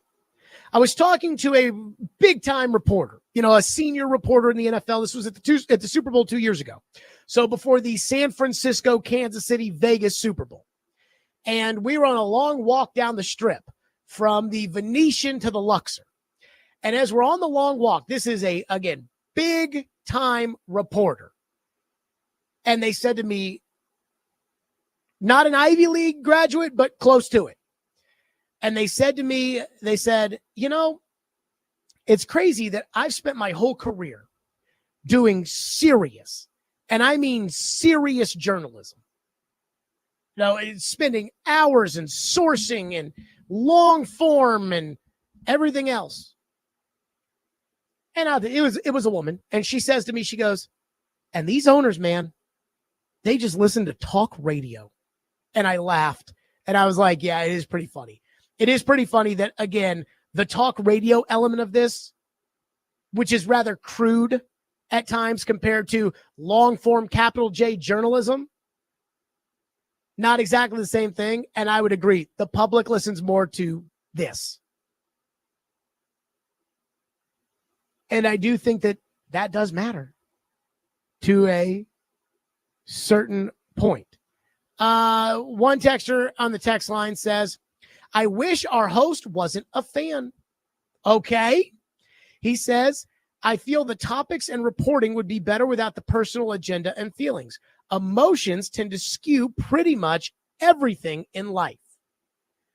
Well, again, I don't understand what this means. Last year, as a diehard fan of the Titans, which I am, I told you this team is going to suck. But Jared, this team finished with the worst record in the NFL. Now, did my feelings as a Titan fan skew my opinion? I told you all, PT cannot play right tackle. You told me, Bill Callahan will show you. And by week 3, they were rotating PT out of the lineup. Again, did my feelings towards the Titans lead me to that conclusion? I was talking to a doctor when I had an infection on my leg when I went to the Bahamas. And the doctor, when I got back in town, asked me, my dad took me to the hospital, and the doctor asked me, he said, how are we going to be this year, Jared? And I was like, bad. And he was like, really? And my dad sitting in the room is like, seriously? And I was like, well, you know the right tackle story? And of course he knows it. He said, yeah. I said, Dad, you know as well as I do. Like, I know what Floyd said. I know what he meant. I heard it. And it was like a core principle. Like, Floyd, the Titans will be good. Don't have a right tackle. Can't be good without a right tackle. Moral of the story. And you people were trying to be like, no, you don't understand, Jared. No. That's not what Floyd meant. I'm like, I heard it. I know what he meant. Cut out the, again, I want to believe that PT's the guy bullcrap. I know what he said. I know what PT is, and that's going to be a train wreck. So again, did my emotions skew what I predicted the Titans were going to be? Again, I kept telling you guys, Ran Carthon is incompetent. I kept saying it. I got called racist. People said, you'll see. High level people at the Titans said to me, you'll see. And I said, look, I will apologize. I will look at Terry Bradshaw and Ran Carthon when he hands him the Super Bowl trophy, and I will say I was wrong. But I don't think I'm going to be. And here we are, a year later, and the Titans are telling you that the left tackle they drafted, because he's so big and so strong with the 7th overall pick, is now going to play right tackle, and he needs to lose 30 pounds. So again, was it my emotions or my fandom that led me to those beliefs?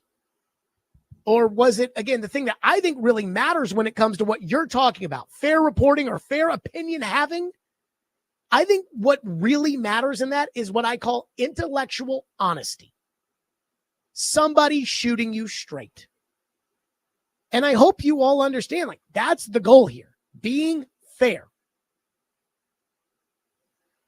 I guess that was a little mini rant there. All right, more phones next. 615-737-1025. Phones on the Titans. Stillman and Company, 1025, 106 for the game.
was Brian Callahan last week. This time a year ago, we were hearing stories about J.C. Latham worked so hard that he was working out on the practice field when it rained, and Rand Carthon had to go get him off the practice field because, again, he worked so hard that we couldn't have that.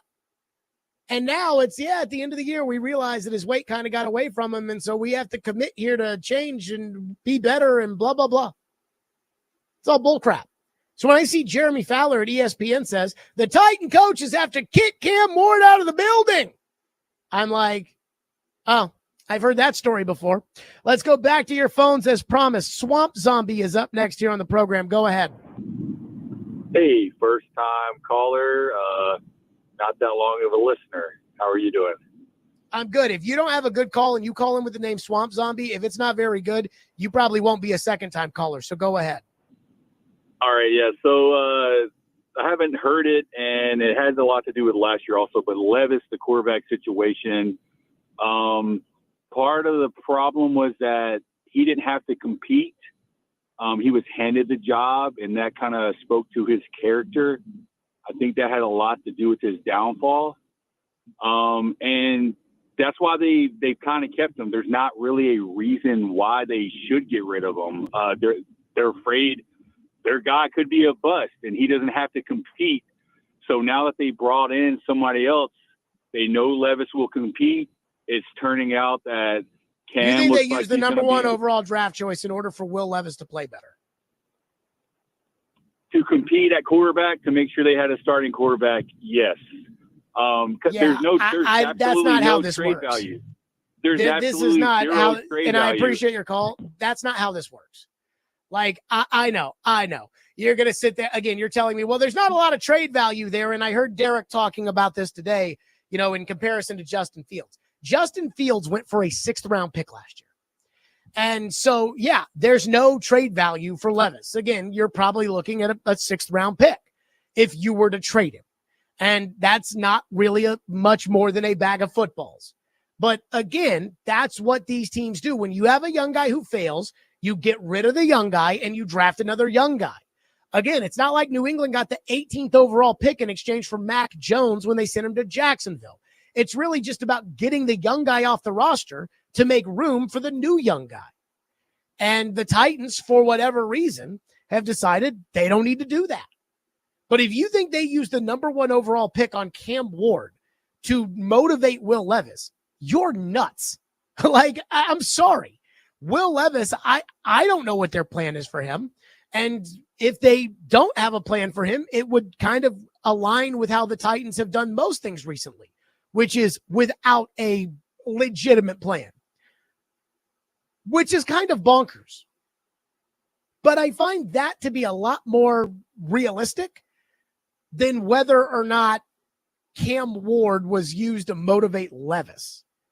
Like, again, they don't ever want to see Levis play again. They'll never say it, but it's the truth. They do not want to see him ever play a snap of football again for the Tennessee Titans. Ever. They want Cam Ward to be the starting quarterback and to be a superstar, and for 20 years, nobody else plays quarterback. That is what they want. Ellie is up next on the program. Ellie, thank you for calling and thank you for waiting. Go ahead. Yeah, the great ones don't need to be brought someone in to compete. They compete against themselves every day. They elevate everyone around them. If you have a good quarterback, great quarterback, they don't care about who else is around them. They bring themselves up. And that's a bunch of crap. Well, what about Aaron Rodgers?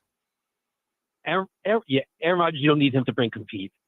Aaron Rodgers, you just bring him in and you compete against themselves and make himself better. And Aaron Rodgers is a flake anyway. We know that. He's crazy. Yeah, I mean, I hear what you're saying about how, Levis should be self-motivated. Working hard, motivation, desire to be a good quarterback is not why Will Levis failed. That is not why Will Levis failed. I kept saying this last year, and I kept saying it's a quality of being a great quarterback in the NFL, but it is not the only quality. Like, you have to have the hand-eye coordination. You have to have some athleticism. You have to have some arm strength. You have to have accuracy. You have to be a smart processor. Like, those are things that matter at quarterback, But the desire to be a great quarterback is also a part of the equation. Peyton Manning had the desire to be great. So did Tom Brady. Will Levis has the desire to be a great quarterback. If wanting to be a great quarterback was the only thing you needed in order to be a great quarterback, Will Levis would be a great quarterback. But it's not. And the other things he has either need a complete overhaul or he's never really going to grasp, and that's why he's probably not going to end up being very good. Does that make any sense? 615-737-1025, which is our phone number, 615-737-1025 here on the program if you want to weigh in. So all I ever hear about is how college sports has changed. Oh my God, it's so different. It's so NIL, the portal. It's all ruined. It's this, it's that. And there's one thing that I am struggling to understand. And this weekend certainly didn't help. We'll get to that next. Stillman and Company, 102.5, 106 for the game.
Stillman and Company, 102.5, 106.3 The Game, streaming live on Twitter, Twitch, YouTube, and Facebook Live. We are live from the Busy Bee Plumbing, Heating, and Air Conditioning Game Nashville studios, and we are presented by the Southern Bank of Tennessee. 1 hour until first pitch between Wake Forest and the Tennessee Volunteers.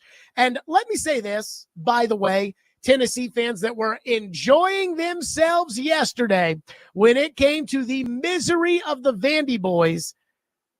Let's let you guys get to Omaha before you start claiming victory on Vanderbilt's defeat. Like, let's just see how you do first.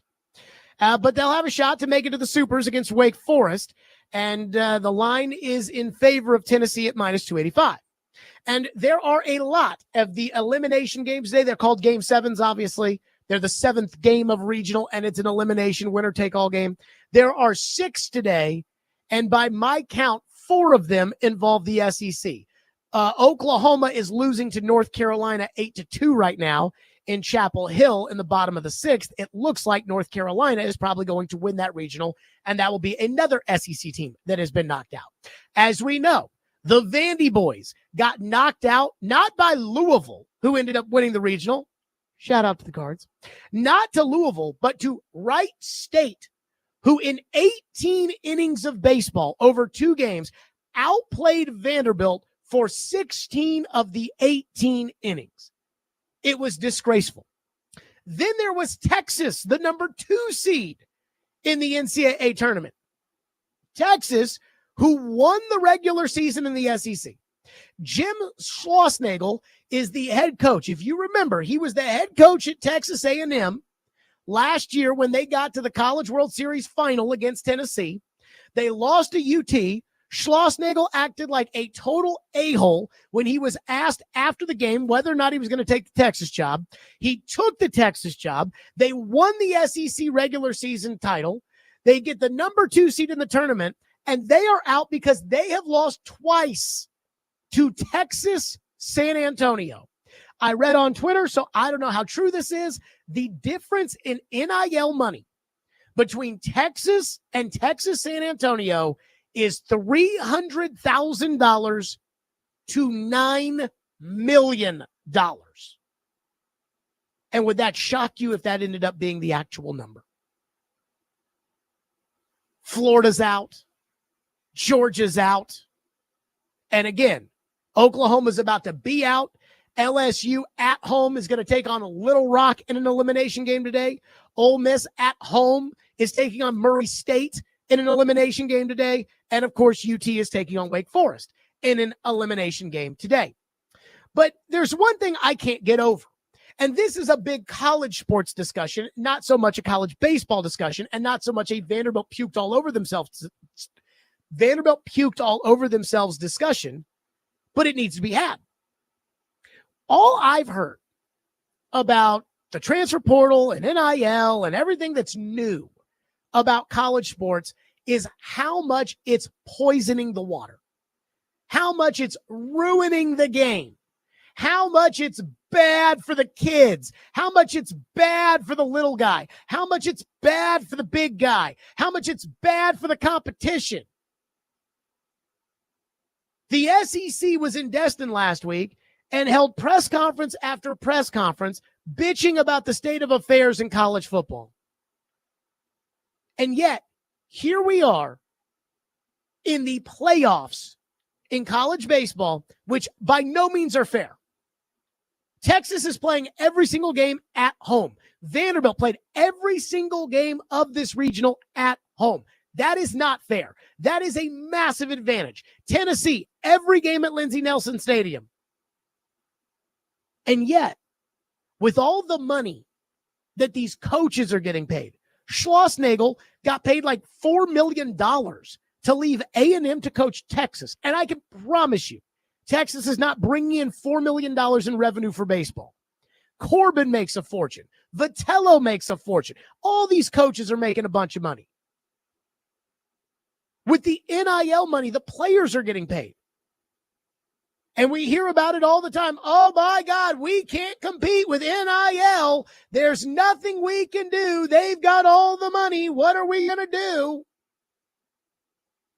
And yet, for all the fear-mongering that has happened as far as college sports are concerned, and it happens every time they have these meetings and they decide what's next and everything else, here we are in college baseball, and the number 1 seed and the number 2 seed gone in the regional. Just bounced. Again, at the hands of Wright State and Texas San Antonio. It wasn't Louisville that did this to Vanderbilt. It was Wright State. It wasn't TCU.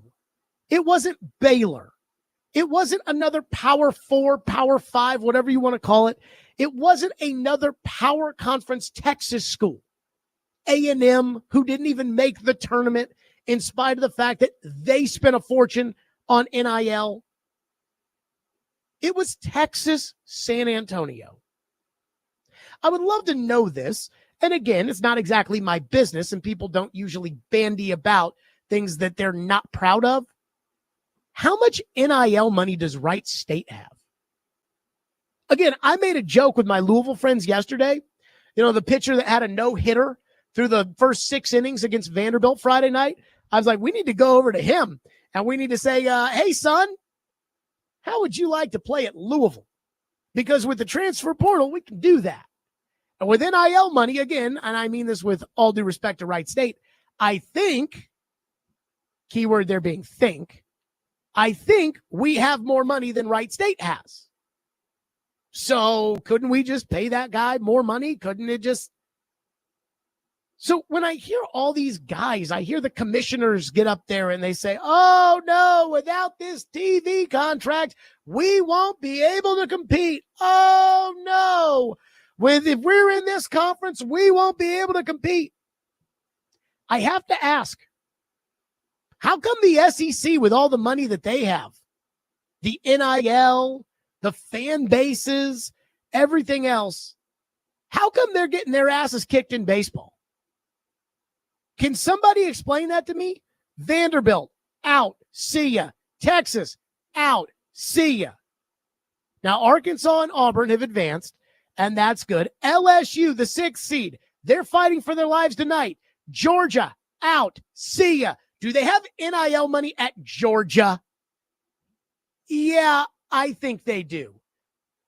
Mississippi State, out, see ya. Kentucky, out, see ya.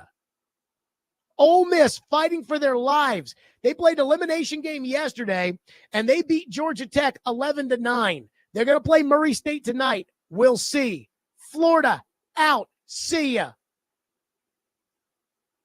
Right now, it looks like Oklahoma will be out. See ya. Florida got beat 11-4 by East Carolina. Again, how much NIL money does East Carolina have? So I keep going back to everybody telling me how NIL and the transfer portals ruin college sports. How? Has this baseball tournament not been thoroughly entertaining? Was the basketball tournament not totally entertaining for you guys?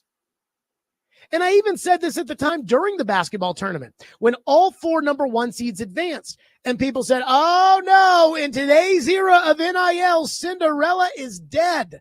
And I said, was Cinderella dead in 2007 when all 4 number 1 seeds made it to the tournament? Or I guess that was technically 2008. In 2008, when all 4 seeds made it to the number 1 seed, was it dead then? Oh no, 2 years later, Butler was in the national championship game out of the Horizon League. NIL is nothing more than just a means to paying the players. And guess what? Some schools are going to have more money than others. Texas and Texas A&M and LSU and Georgia, they're going to have more money than Ball State. But guess what? The Yankees haven't won a World Series since 2009. So for everybody out there, especially during the basketball season, that spent all that time telling us, oh no, NIL, transfer portal, It's ruined college sports. No, it hasn't. Oh, no, Cinderella is dead. Really? Call Texas San Antonio. Ask them how they feel. The only thing that is dead is what is the traditions that we grew up with based on kind of regional play and the way that we used to determine champions. That's dead. The BCS 1 versus 2, gone. A 14 playoff where not everybody gets in, gone. The real Rose Bowl of the Pac-12 versus the Big Ten, gone. That's what's different about college sports. But that's not because we're paying the players. That's not because the players have mobility to move from team to team. That's because of the corporate greed that has overrun all of college football and trickled down to all of college sports, led by the presidents of the academic institutions that are selling you this boogeyman concept that the government has to come in and save them from. It's a joke, and it is intellectually dishonest.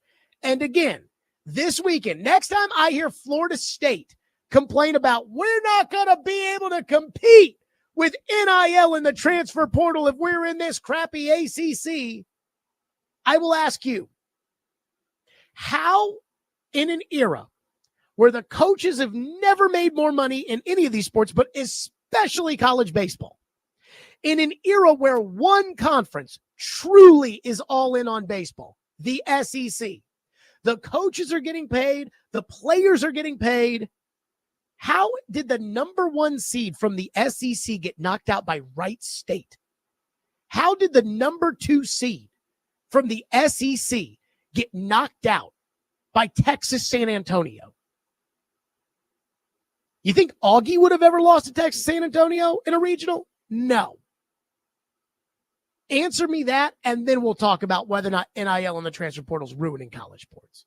615-737-1025. Add that to the list, 615-737-1025 here on the program if you want to weigh in. And coming up next, there's one thing that, Tim Corbin for about 15 years really went, well, you know what? I'm going to say 20. For 20 years was not criticized. And yet he did something over the weekend that I just cannot get over. Cannot get over it. We'll do that next. Stillman and Company, 102.5, 106 for the game.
Okay, Stillman and Company on the program. So there is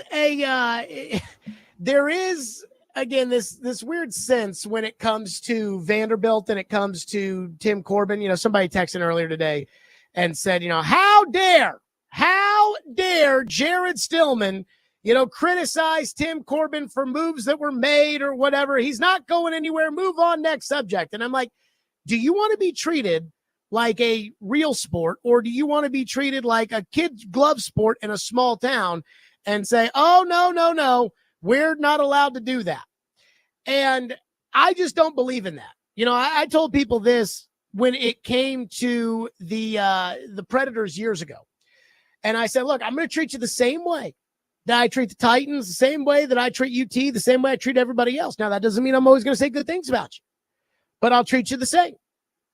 And I believe that if you want to be treated like a real pro sports team, then you got to be treated the same way. And apparently they believe the same thing too, which I appreciate. So Tim Corbin was criticized, and criticize is a stretch, but Aria Gerson covers Vanderbilt for the Tennessean, and I think she does a really good job. And Aria asked Tim Corbin about the offensive issues after the Louisville loss on Saturday. Here's what he said.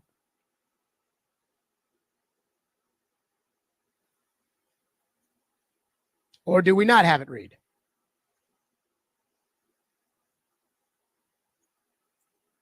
I'm going to assume that we don't have it. That said, I think I have it. Are you sure it's playing?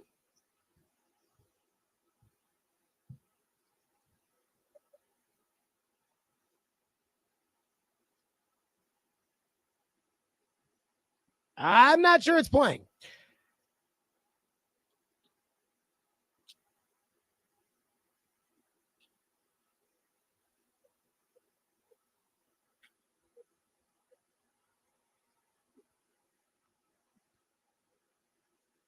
And so I heard that, and I saw the video, and a lot of people saw the video, and they were really disappointed with Tim Corbin.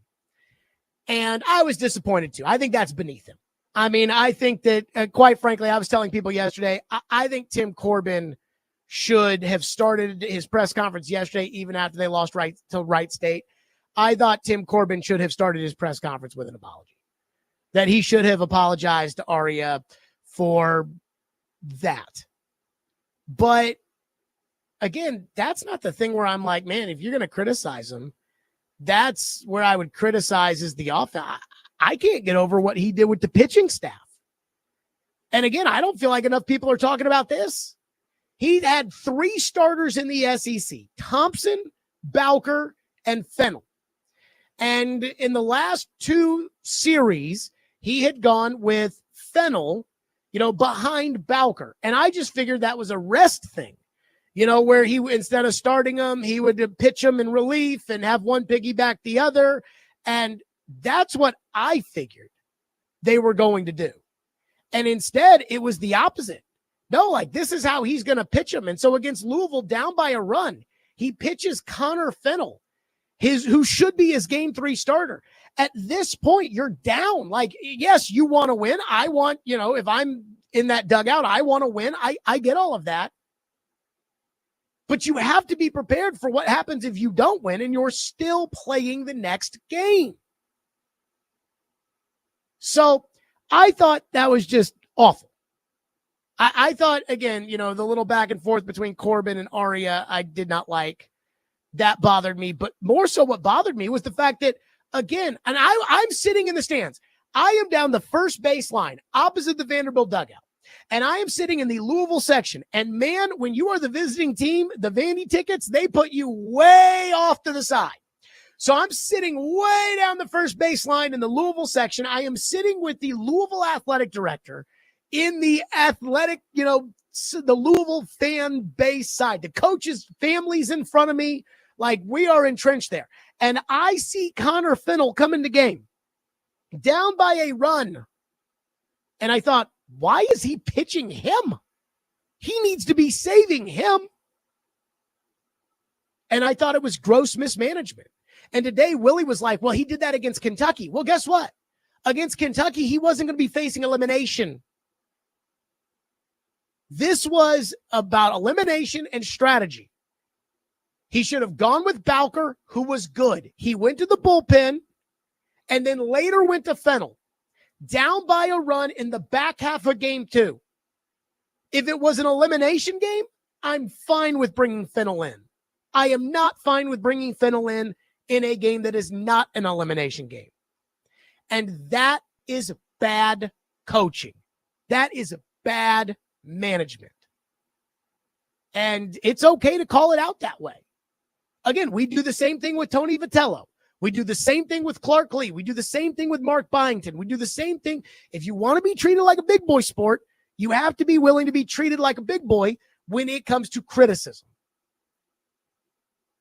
And it doesn't feel like Tim Corbin can do that. With the way that he, again, it sounded like took it kind of personal or made it personal with Aria Gerson. But also, I'm not saying he's not a Hall of Famer. I'm not saying he's not probably the best coach Vanderbilt's ever had in any sport. But come on now. Like that, again, you pitching your third starter in the second game when you're losing and you are guaranteed a third game. I don't have a problem with starting J.D. Thompson against Wright State. And thank God for them that they did, because that's the only way they won that first game. I don't have a problem with that. Starting your ace on Friday against the 4th seed, I don't have an issue with that. I don't have an issue with Bowker or Fennel, whoever they decide to pitch in game number 2. I have an issue with burning your third starter in the second game when you're losing. 615-737-1025. One texter says, Tim Corbin needs to find some big boy talent in the portal.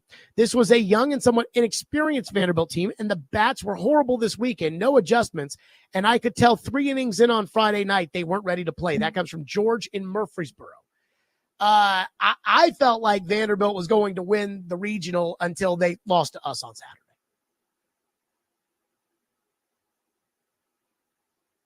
Six 615-737-1025. More of your phones again on what all went down over the weekend with Vanderbilt. 615-737-1025.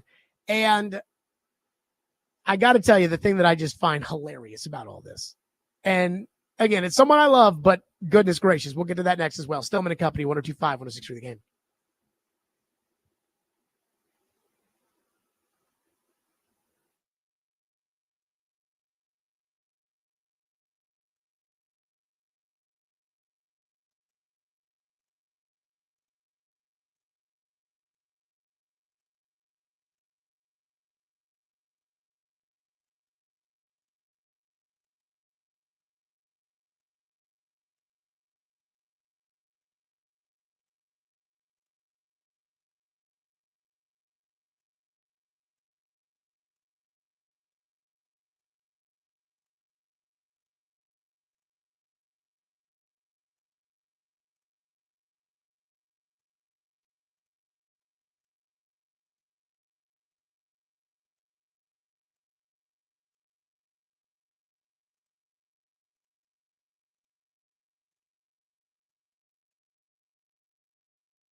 Right versus right with 2 down. Here's the pitch. That's a fly ball towards right field. This is drifting. Ball game season 5-4. Back after this on the Vanderbilt Sports Network from their field. That was Andrew Allegretta's call last night on the Vanderbilt Sports Network. And I do not mean to knock Allegretta because I love Andrew Allegretta, and he is a good man. But, man, that final call, that one gets me right there. You know, this is this big moment right here. Game on the line, season on the line, tying run at third. You know, go ahead, run at second. They can Vanderbilt. You know, again, this, and I was thinking about that, this could quite frankly be the single worst loss in the history of the NCAA baseball tournament. You know, again, given the fact that you're the number 1 seed and you're not even in the regional final. And so here it is. Here's the pitch. Ping! Pop up to right field. He's under it. He's got it. Ball game over. Season over. Vanderbilt loses 5-4. Back after this. It's like, oh, man, that is just gut-wrenching. It's like, man, you know, normally it's like, and that'll do it. That's the ball game. And I'm not knocking Allegretta. But, man, you can feel the emotion in the cut of just back after this. Can we get the Louisville one? I think the Louisville one, the end of the Louisville game on Saturday, I think that was a little more, you know, just, I mean, they still jumped to break quickly, which good for them. Don't waste anybody's time. But, I mean, so this was Saturday night when they lost as opposed to the final call on Sunday. The 0-1. That's swung on. It's a bouncing ball back up the middle plate by Alicea. The race to second base. They got him. Louisville wins.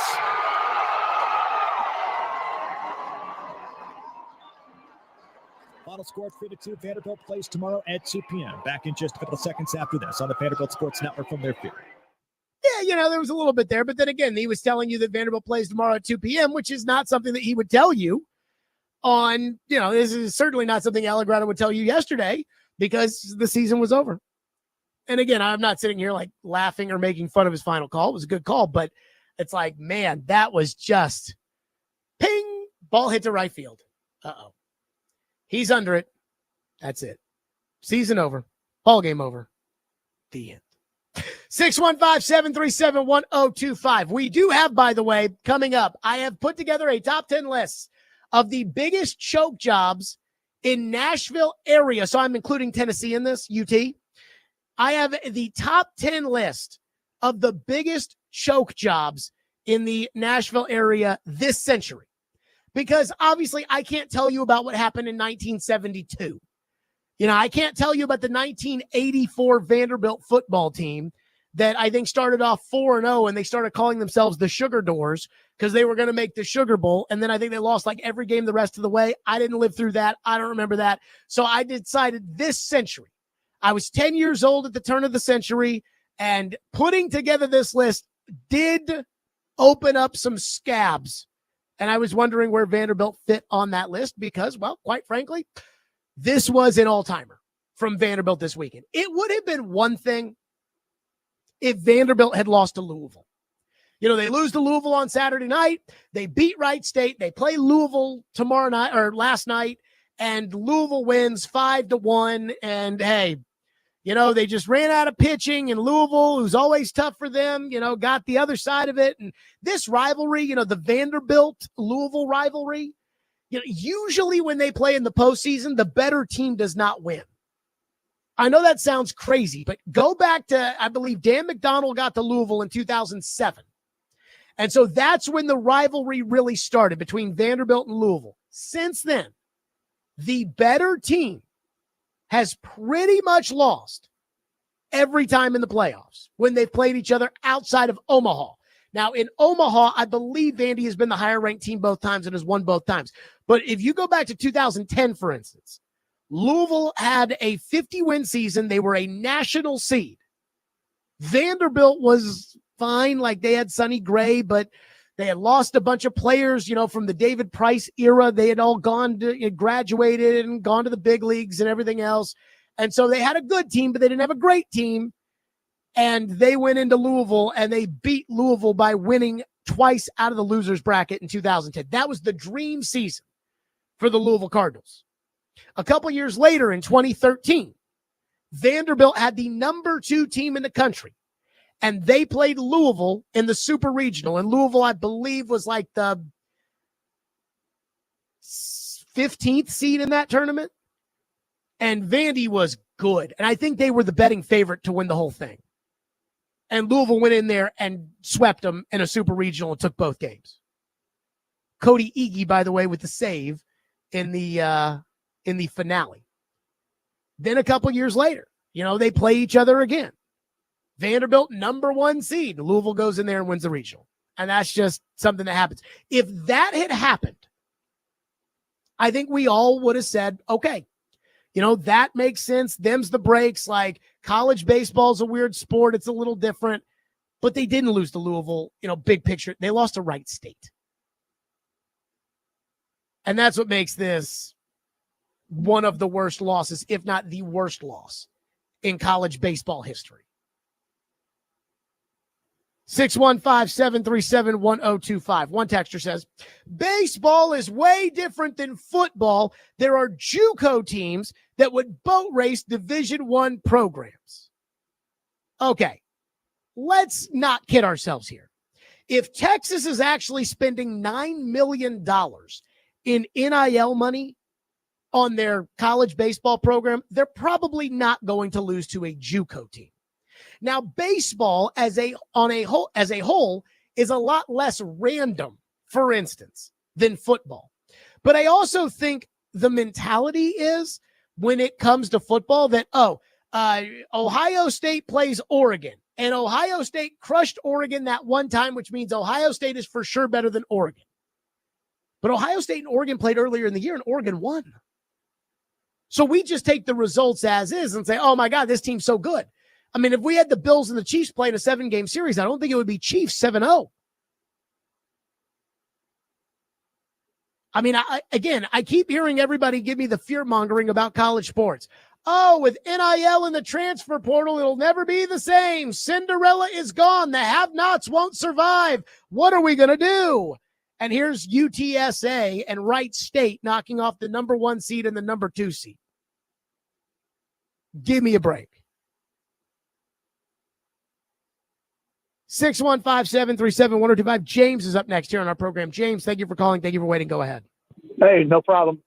Here's the one thing I don't know if anybody's mentioned or not, but if you take college baseball and college basketball, you're going to get these types of smaller schools upsetting each other. Then you would never see this in college football. The big guys are always most likely going to win. I mean, good example, Florida, Chicago. What is the Final Four? Small school. I don't even know what conference they're in. Coastal Carolina a decade ago wins the College World Series. These things happen because there's more parity in these two sports, unlike college football. And I think that's what you're seeing nationwide in these tournaments. And I think it makes it exciting. I love the Vandy boys in Tennessee both. I wish they would have won, but they just didn't. That's baseball in college. Just wanted to point that out. Thanks, Jared. Yeah, I appreciate the call. I'm not sure I totally believe that. I think the reason that you're not going to see the little guy win too much in football is because they're not going to let the little guy play too much in football. Again, you say like, oh, this would never happen in college football. I mean, Appalachian State beat Michigan. Boise State beat Oklahoma in the Fiesta Bowl. Like, would it happen often? No, but also the right states of the world are not oftentimes beating Vanderbilt. When Florida Gulf Coast beats Georgetown, who's the 2nd seed, that doesn't happen every year. We've had the NCAA tournament in basketball at 64-plus teams for how long? When did they go from 32 to 64? I want to say before I was born. And I'm 35. And twice, and we have 4 of these matchups every year, twice a 16 seed has beaten a 1. So I'm trying to say, like, I understand what you mean, but we don't have a lot of parity-like games in college football.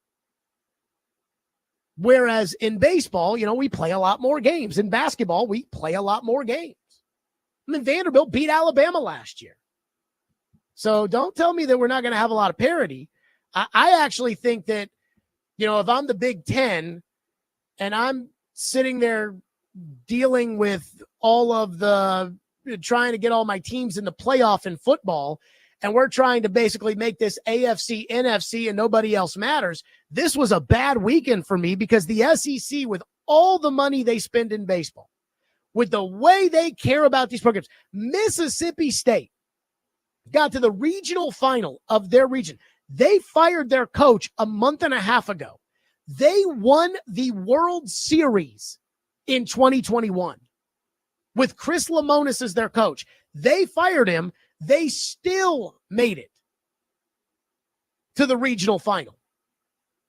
As crazy as that is, they care so much in the SEC when it comes to baseball.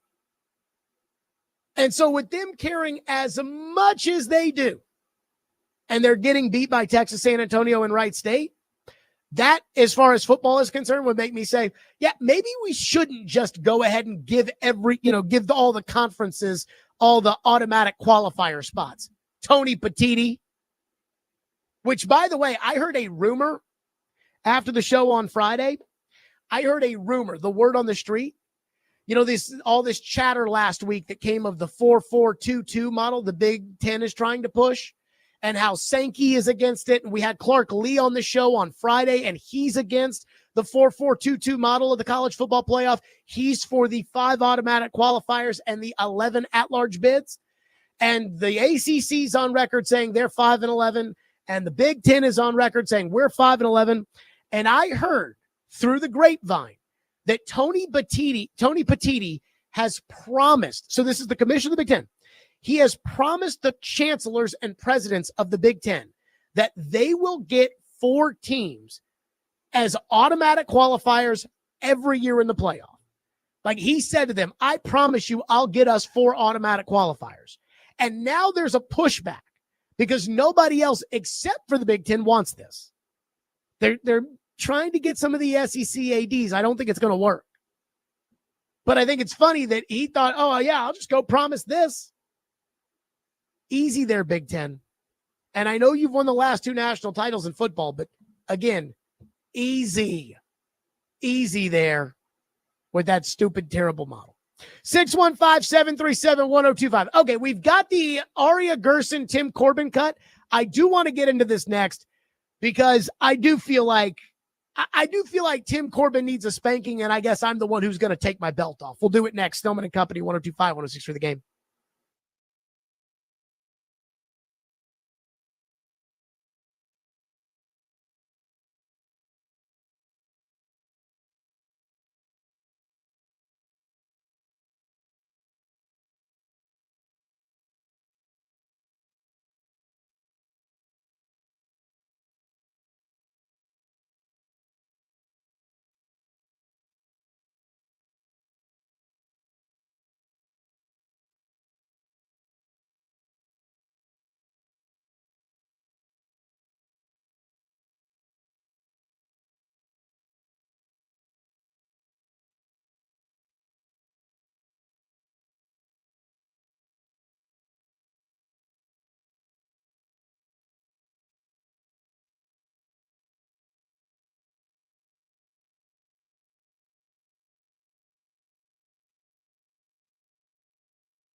The potential for a second game tomorrow affect your decision as to how you go about your...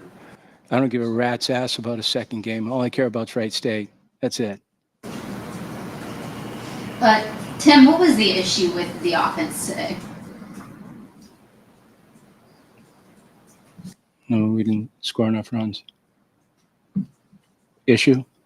Yeah, like, Human? it was so different from the last couple weeks when.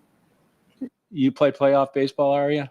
I mean, it's tough pitching on both sides. I mean, we're pitching hard. They're pitching hard. Two good teams. You realize that, right?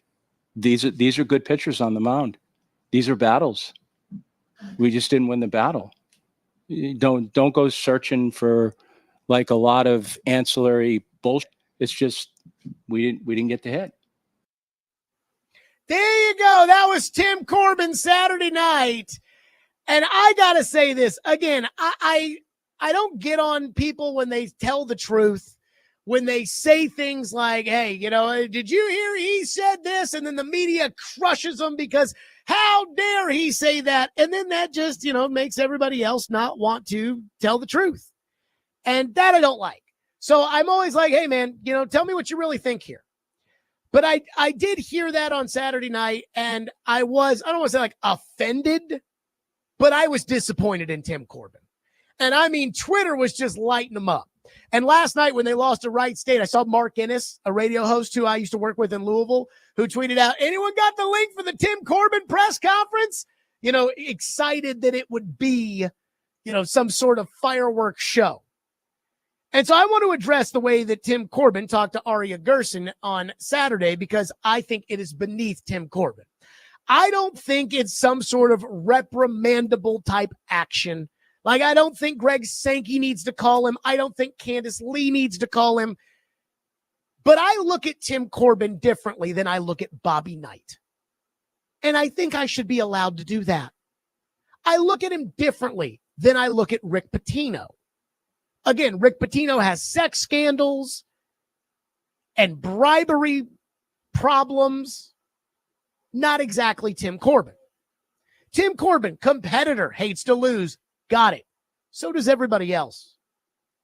But Tim Corbin's MO is about doing things the right way. It's about carrying himself with a certain level of class.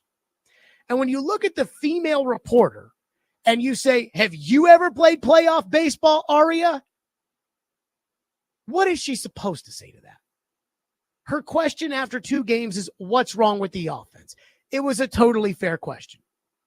And I'm not doing one of these, stand up for the media. How dare they talk to the media like that? And I'm not doing one of these, how dare they talk to a female reporter like that?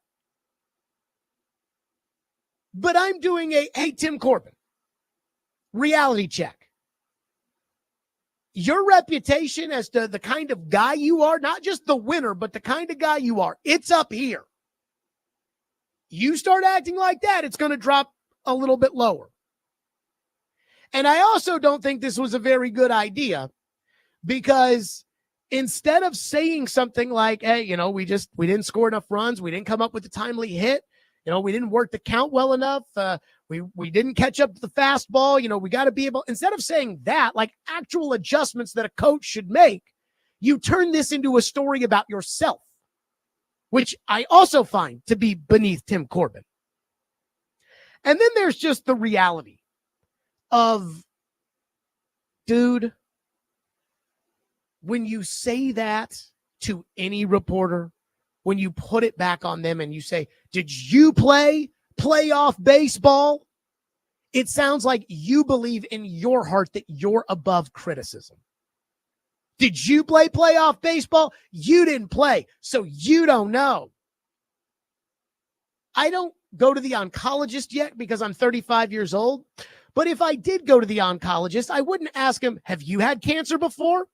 Because if you haven't had cancer before, you don't tell me what to do about my prostate.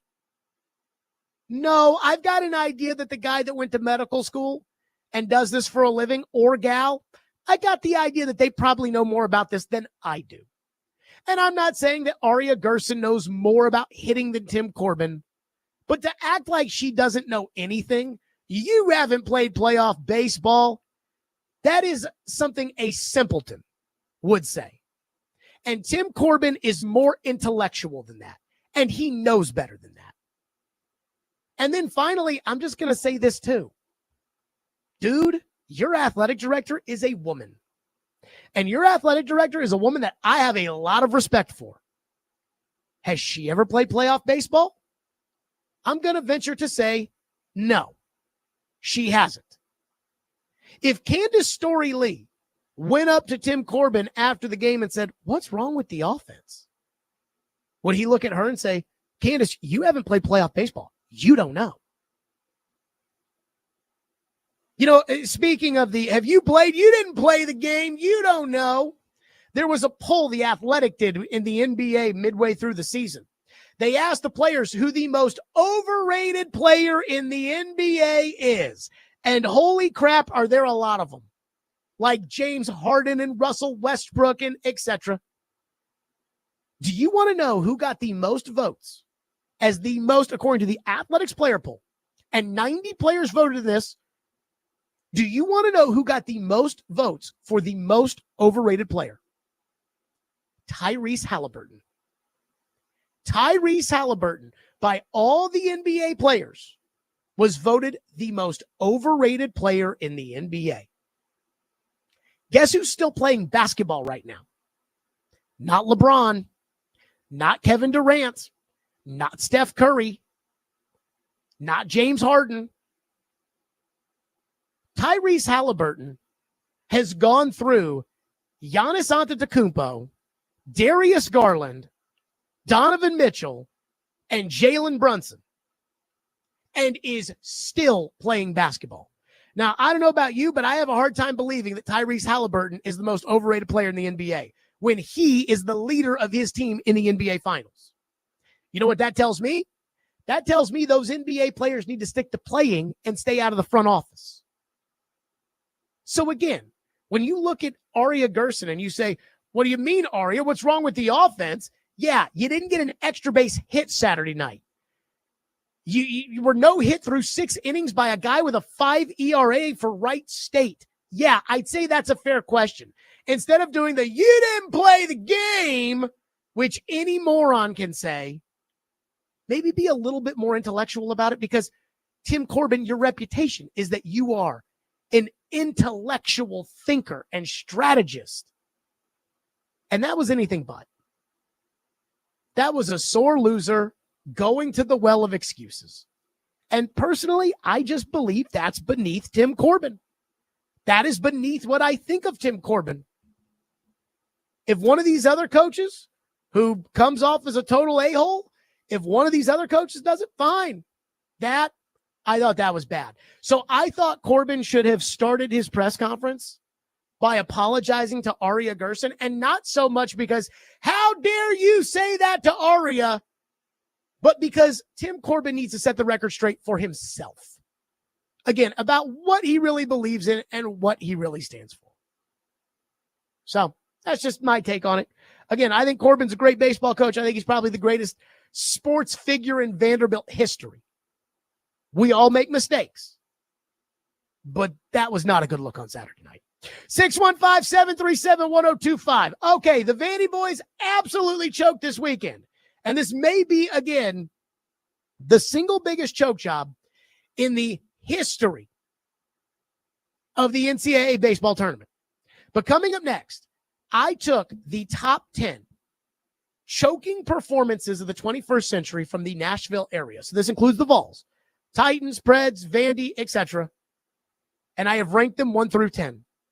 And there were some serious scabs going through this list. We'll do it next. Stillman and Company, 102.5, 106 for the game.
Stillman and Company, 102.5, 106.3 The Game, streaming live on Twitter, Twitch, YouTube, and Facebook live from the Busy Bee Plumbing, Heating, and Air Conditioning Game National Studios and presented by the Southern Bank of Tennessee.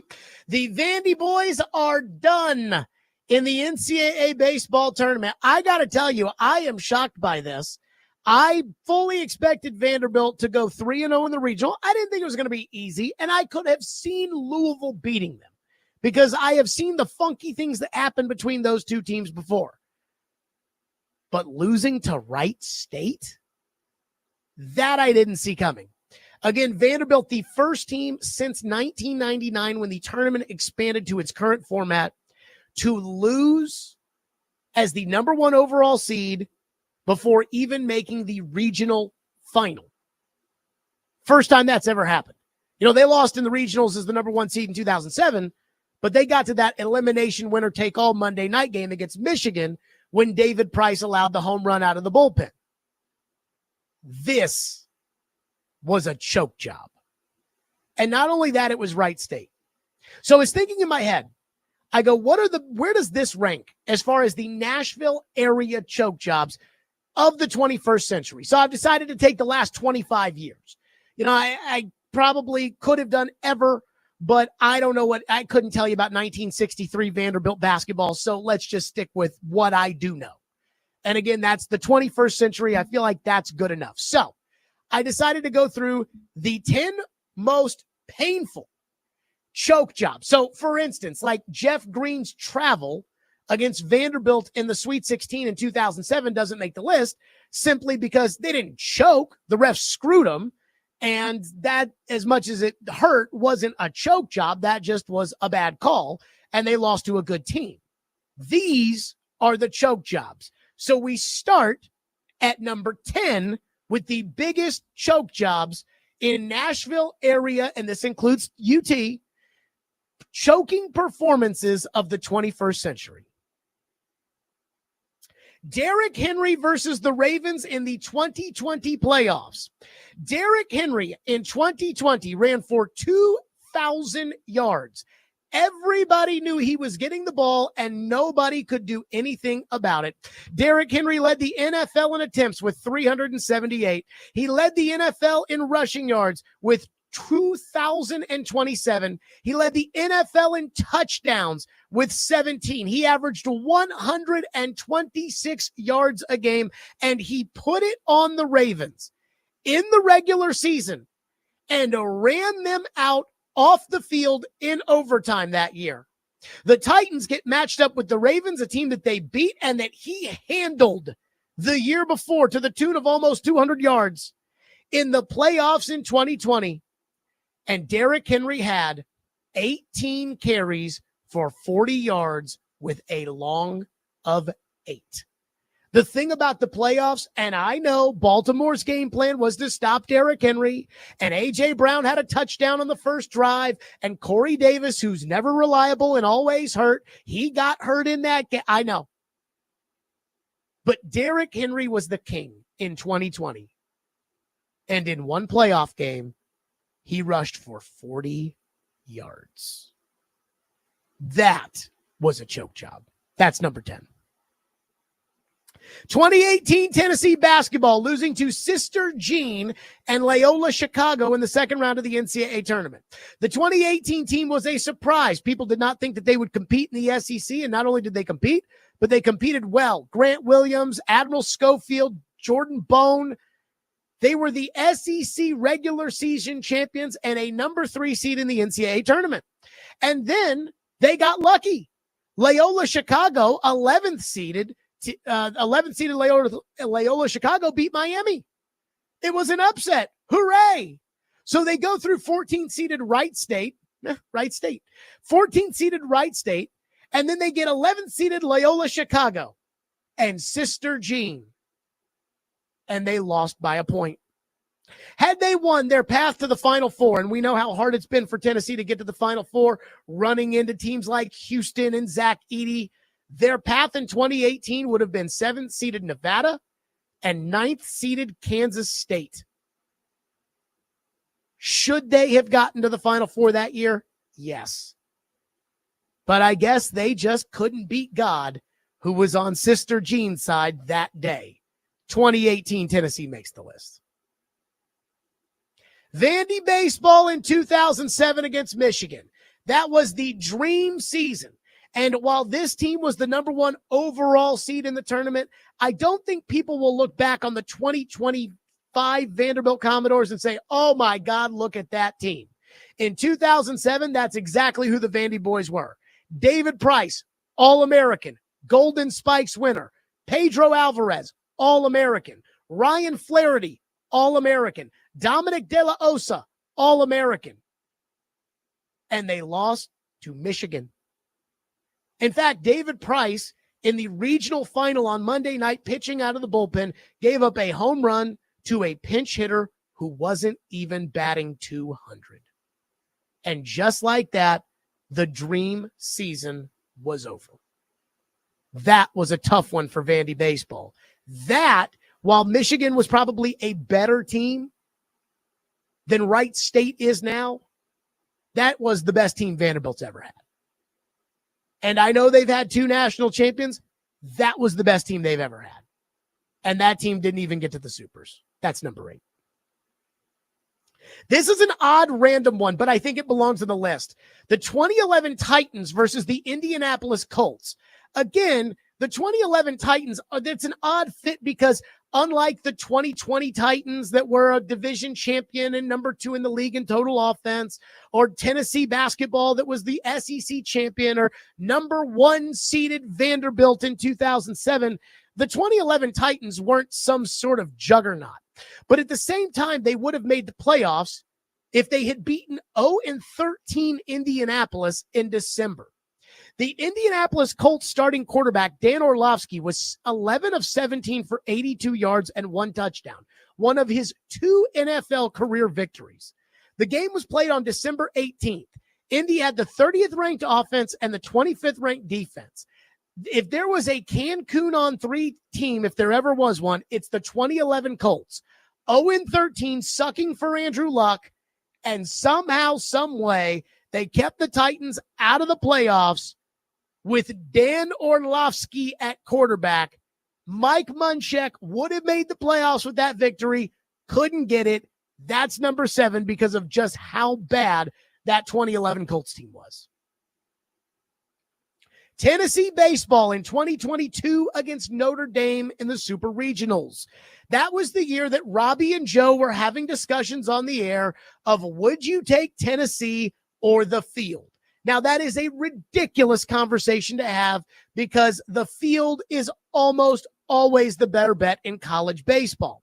But that Tennessee team was one of the best teams in college baseball history. And it was a fan base that thought that it was just their destiny to go win a national title. The problem was they had to play a tough Notre Dame team in the Super Regionals at Lindsey Nelson Stadium, and they didn't win. That great team didn't even make it to Omaha. And that's when Tennessee baseball and their fans learned the hard way how unforgiving this tournament can be. And the rest of the SEC, as obnoxious as that Tennessee Volunteer team was, the rest of the SEC laughed with joy at Tennessee's misery and heartbreak of losing to Notre Dame and not even making it to Omaha. That's number 6. Pecorine in the 2018 playoffs. Holy crap, what a train wreck for him. Rene went from a .927 save percentage and a .231 goals against average for the 2018 season, which would lead him to the Vezina Trophy, to a .904 save percentage and a .307 playoff season. In that series, Pecorine was pulled 3 times against Winnipeg for UC Soros, including at the very, very beginning of Game 7. And not only that, when it comes to Rene, the year before and the playoffs before, Pecorine was making a strong case for the Conn Smythe. That 2018 playoff performance, in which, again, he was pulled, I believe, 4 times in 2 series and 3 times in the Winnipeg series, is why I was a little skeptical of giving him a statue, because as good as he was in 2017, he was equally as bad in the 2018 playoffs, and the Predators' dream season ended in the second round. Tennessee at South Carolina in 2022. Win and you are in. And I'm not talking about the new 16-team playoff. I'm talking about the 4-team college football playoff. You beat Alabama. Yes, you lost to Georgia, but you beat Alabama, and all you have to do is beat South Carolina and Vandy, and you are headed to the college football playoff. South Carolina was coming off of a loss to Anthony Richardson in Florida, in which they scored 6 points. They scored 63 on Tennessee. Hendon Hooker unfortunately tore his ACL, and that ended any hope Tennessee had of making the playoff and any hope Hendon Hooker had of winning the Heisman Trophy. It was a dream season up into that point, and then it came crashing down in Columbia, South Carolina. Vanderbilt baseball in 2025. So the Vandy boys have now made the list at number 3, and this is where I feel like they belong. I'm trying to figure out just how bad this loss truly is. Is this the equivalent of Virginia losing to UMBC or Purdue as a number 1 seed losing to 16-seeded Farley Dickinson? Now, remember, again, the baseball tournament is seeded differently than the basketball tournament, which I kind of think is not fair. I understand it's a financial thing, but shouldn't Vanderbilt, as the number 1 overall seed, be playing the worst 16 seed? And Wright State's not the worst 16 seed. But at the end of the day, since this format came to pass, this is the first time this has ever happened. And this Vanderbilt team, the way they played in the SEC tournament, the way they played against Tennessee, the way they played against Kentucky, they were clutch. They were just fundamentally sound. Good pitching. Austin Nye, who got lit up yesterday by Wright State, he was probably the best midweek starter in the country this year.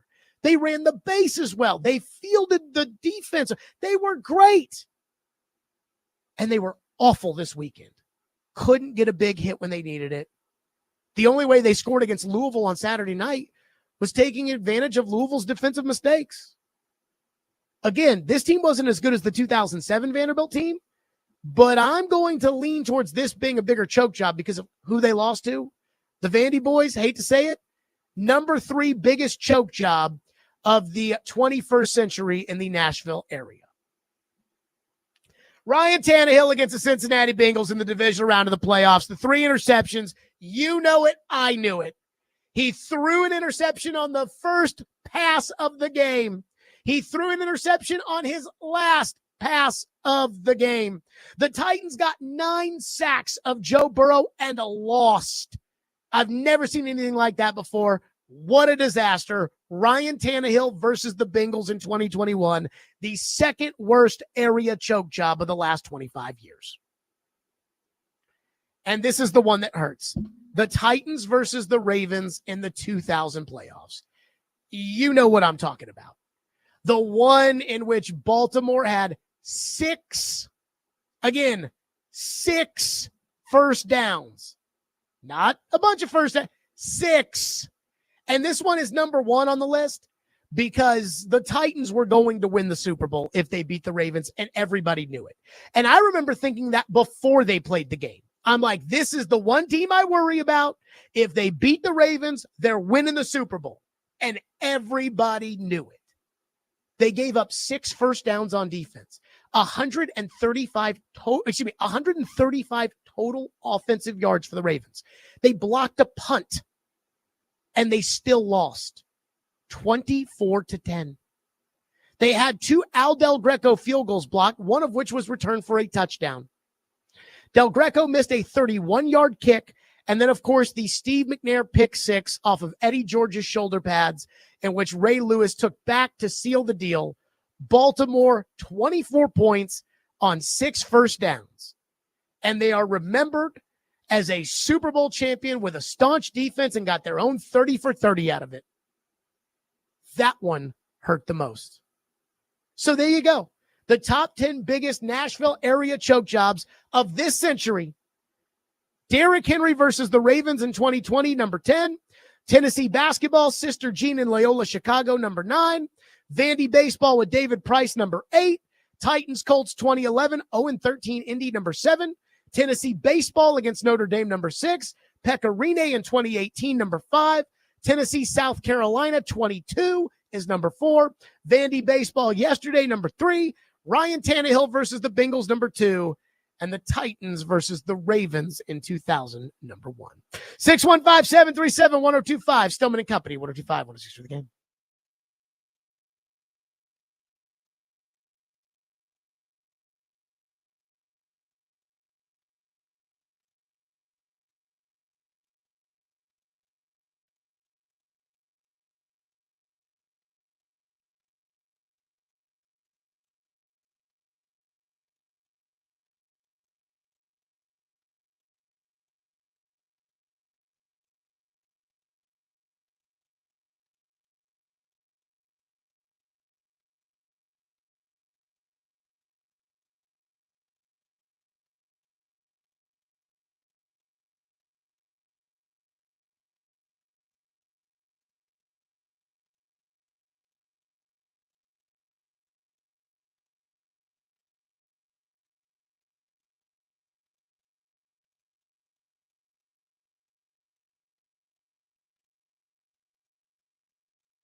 Stillman and Company. Again, we just did the top 10 choke jobs in Nashville area history this century, just the top 5. The 2000 Titans that lost to the Ravens. That was my first true heartbreak that I ever experienced as a grown-up.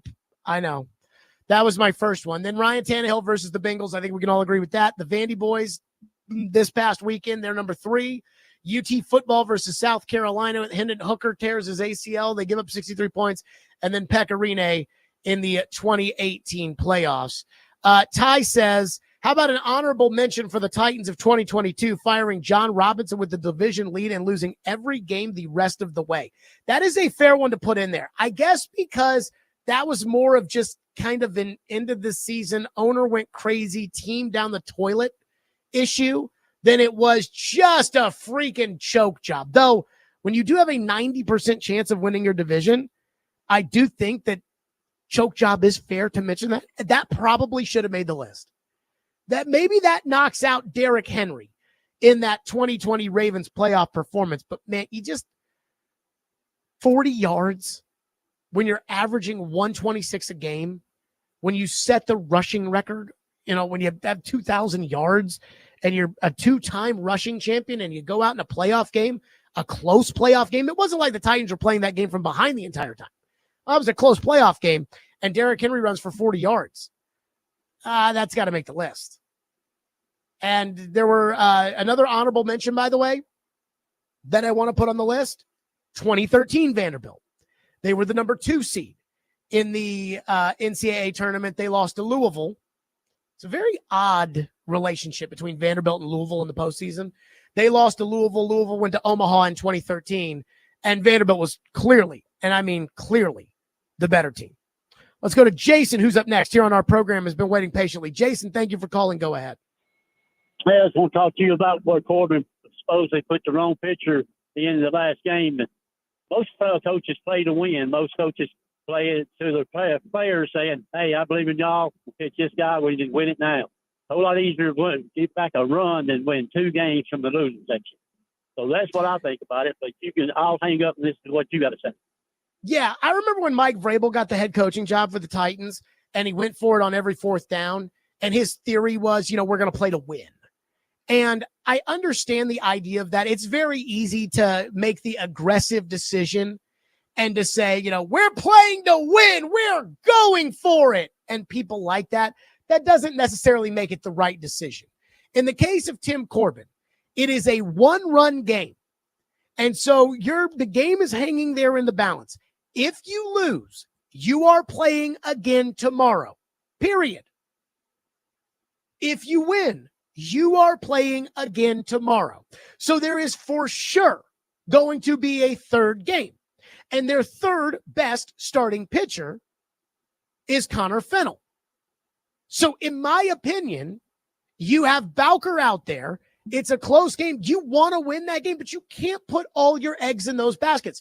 Tim Corbin coached a non-elimination game as if it was an elimination game. And when you do that, when you go all in and you don't get it, now you're hurting on the backside.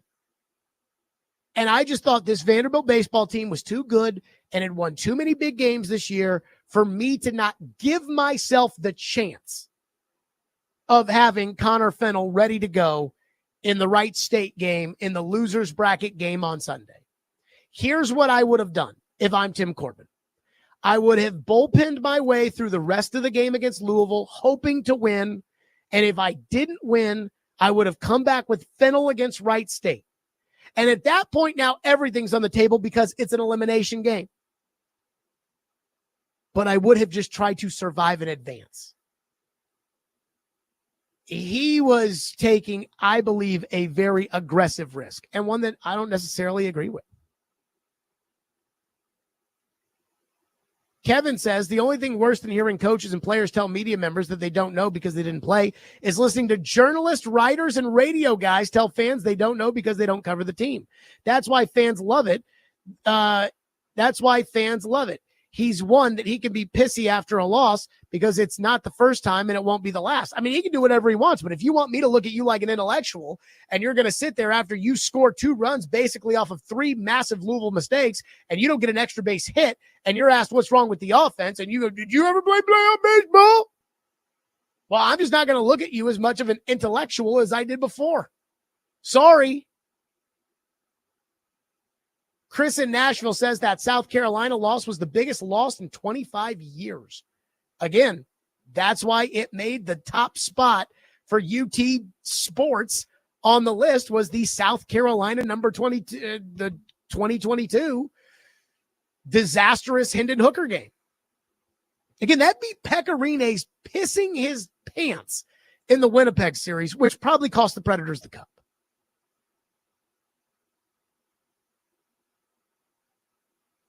Unbelievable.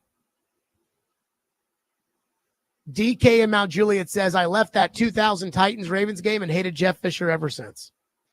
Now, Jeff Fisher screwed up a lot of stuff. I'm not trying to put that one on him. Let's go to Dylan, who's up next here on the program. Dylan, thank you for calling. Go ahead. Hey, Jared, good list. I just wanted to throw one more on there. The 2008 Titans loss to the Ravens, that 13-10 loss where D. Mace had a touchdown, Samari Roll had a pick of Collins, Lindell fumbled, and Algie Crumpler fumbled on the 1-yard line. Would have been a winning touchdown. That's really the one that sticks with me. I don't know why. That one hurt worse than the Tannehill pick game. But anyway, thank you. Yep. So I don't have a problem with that one as much as everybody else does. I mean, it hurt at the time, but I didn't think the 2008 Titans were going to win the Super Bowl.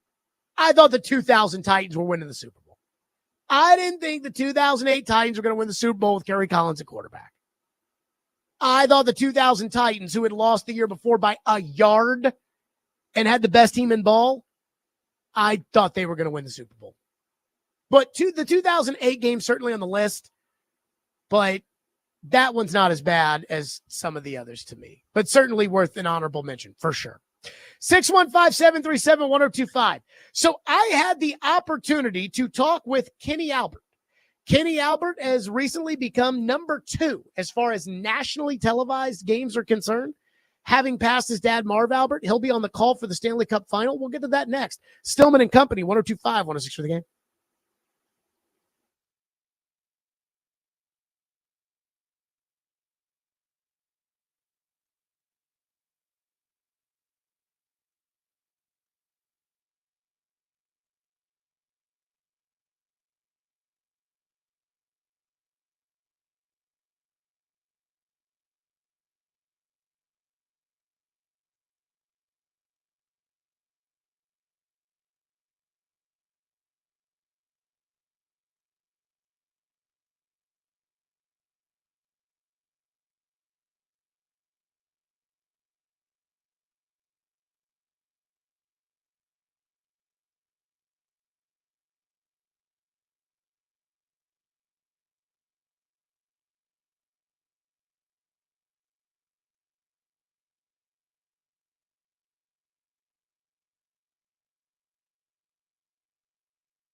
Stillman and Company last week, Kenny Albert, the great Kenny Albert, had the opportunity to pass his father, Marv Albert, for second in terms of national television broadcast with broadcast number 1482. Now, eventually, he will pass Dick Stockton, who has the record for the most nationally televised broadcasts. I think that's kind of surprising, to be honest with you, that it's Dick Stockton. But he'll have the opportunity probably next year. Dick Stockton is retired. In order to do it, he will be on the call of the Stanley Cup Final for TNT. And on SiriusXM this weekend, I had the opportunity to catch up with Kenny Albert ahead of the Stanley Cup Final.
Stillman and Company. So I'm keeping an eye on Tennessee and Wake Forest. And let me just say this. As bad of a choke job as Vanderbilt's loss was to Wright State, and there's nothing Tennessee or Wake Forest, there's nothing that could happen in that game that would equal being the number 1 overall seed in the tournament and losing to Wright State. But I was asked today on the midday show if Tennessee wins against Wake Forest, which, again, we shall see. Does that mean that all of a sudden the pendulum would swing back to Tennessee? No. Tennessee would have to get to Omaha for the pendulum to swing back. I mean, you still lost 10-0 if you're Tennessee, and you still, and again, regular season doesn't matter as much as the postseason. I'm the first person to admit that. I said on Friday's show, I said, hey, once they throw out the first pitch, everything that happened before that doesn't matter.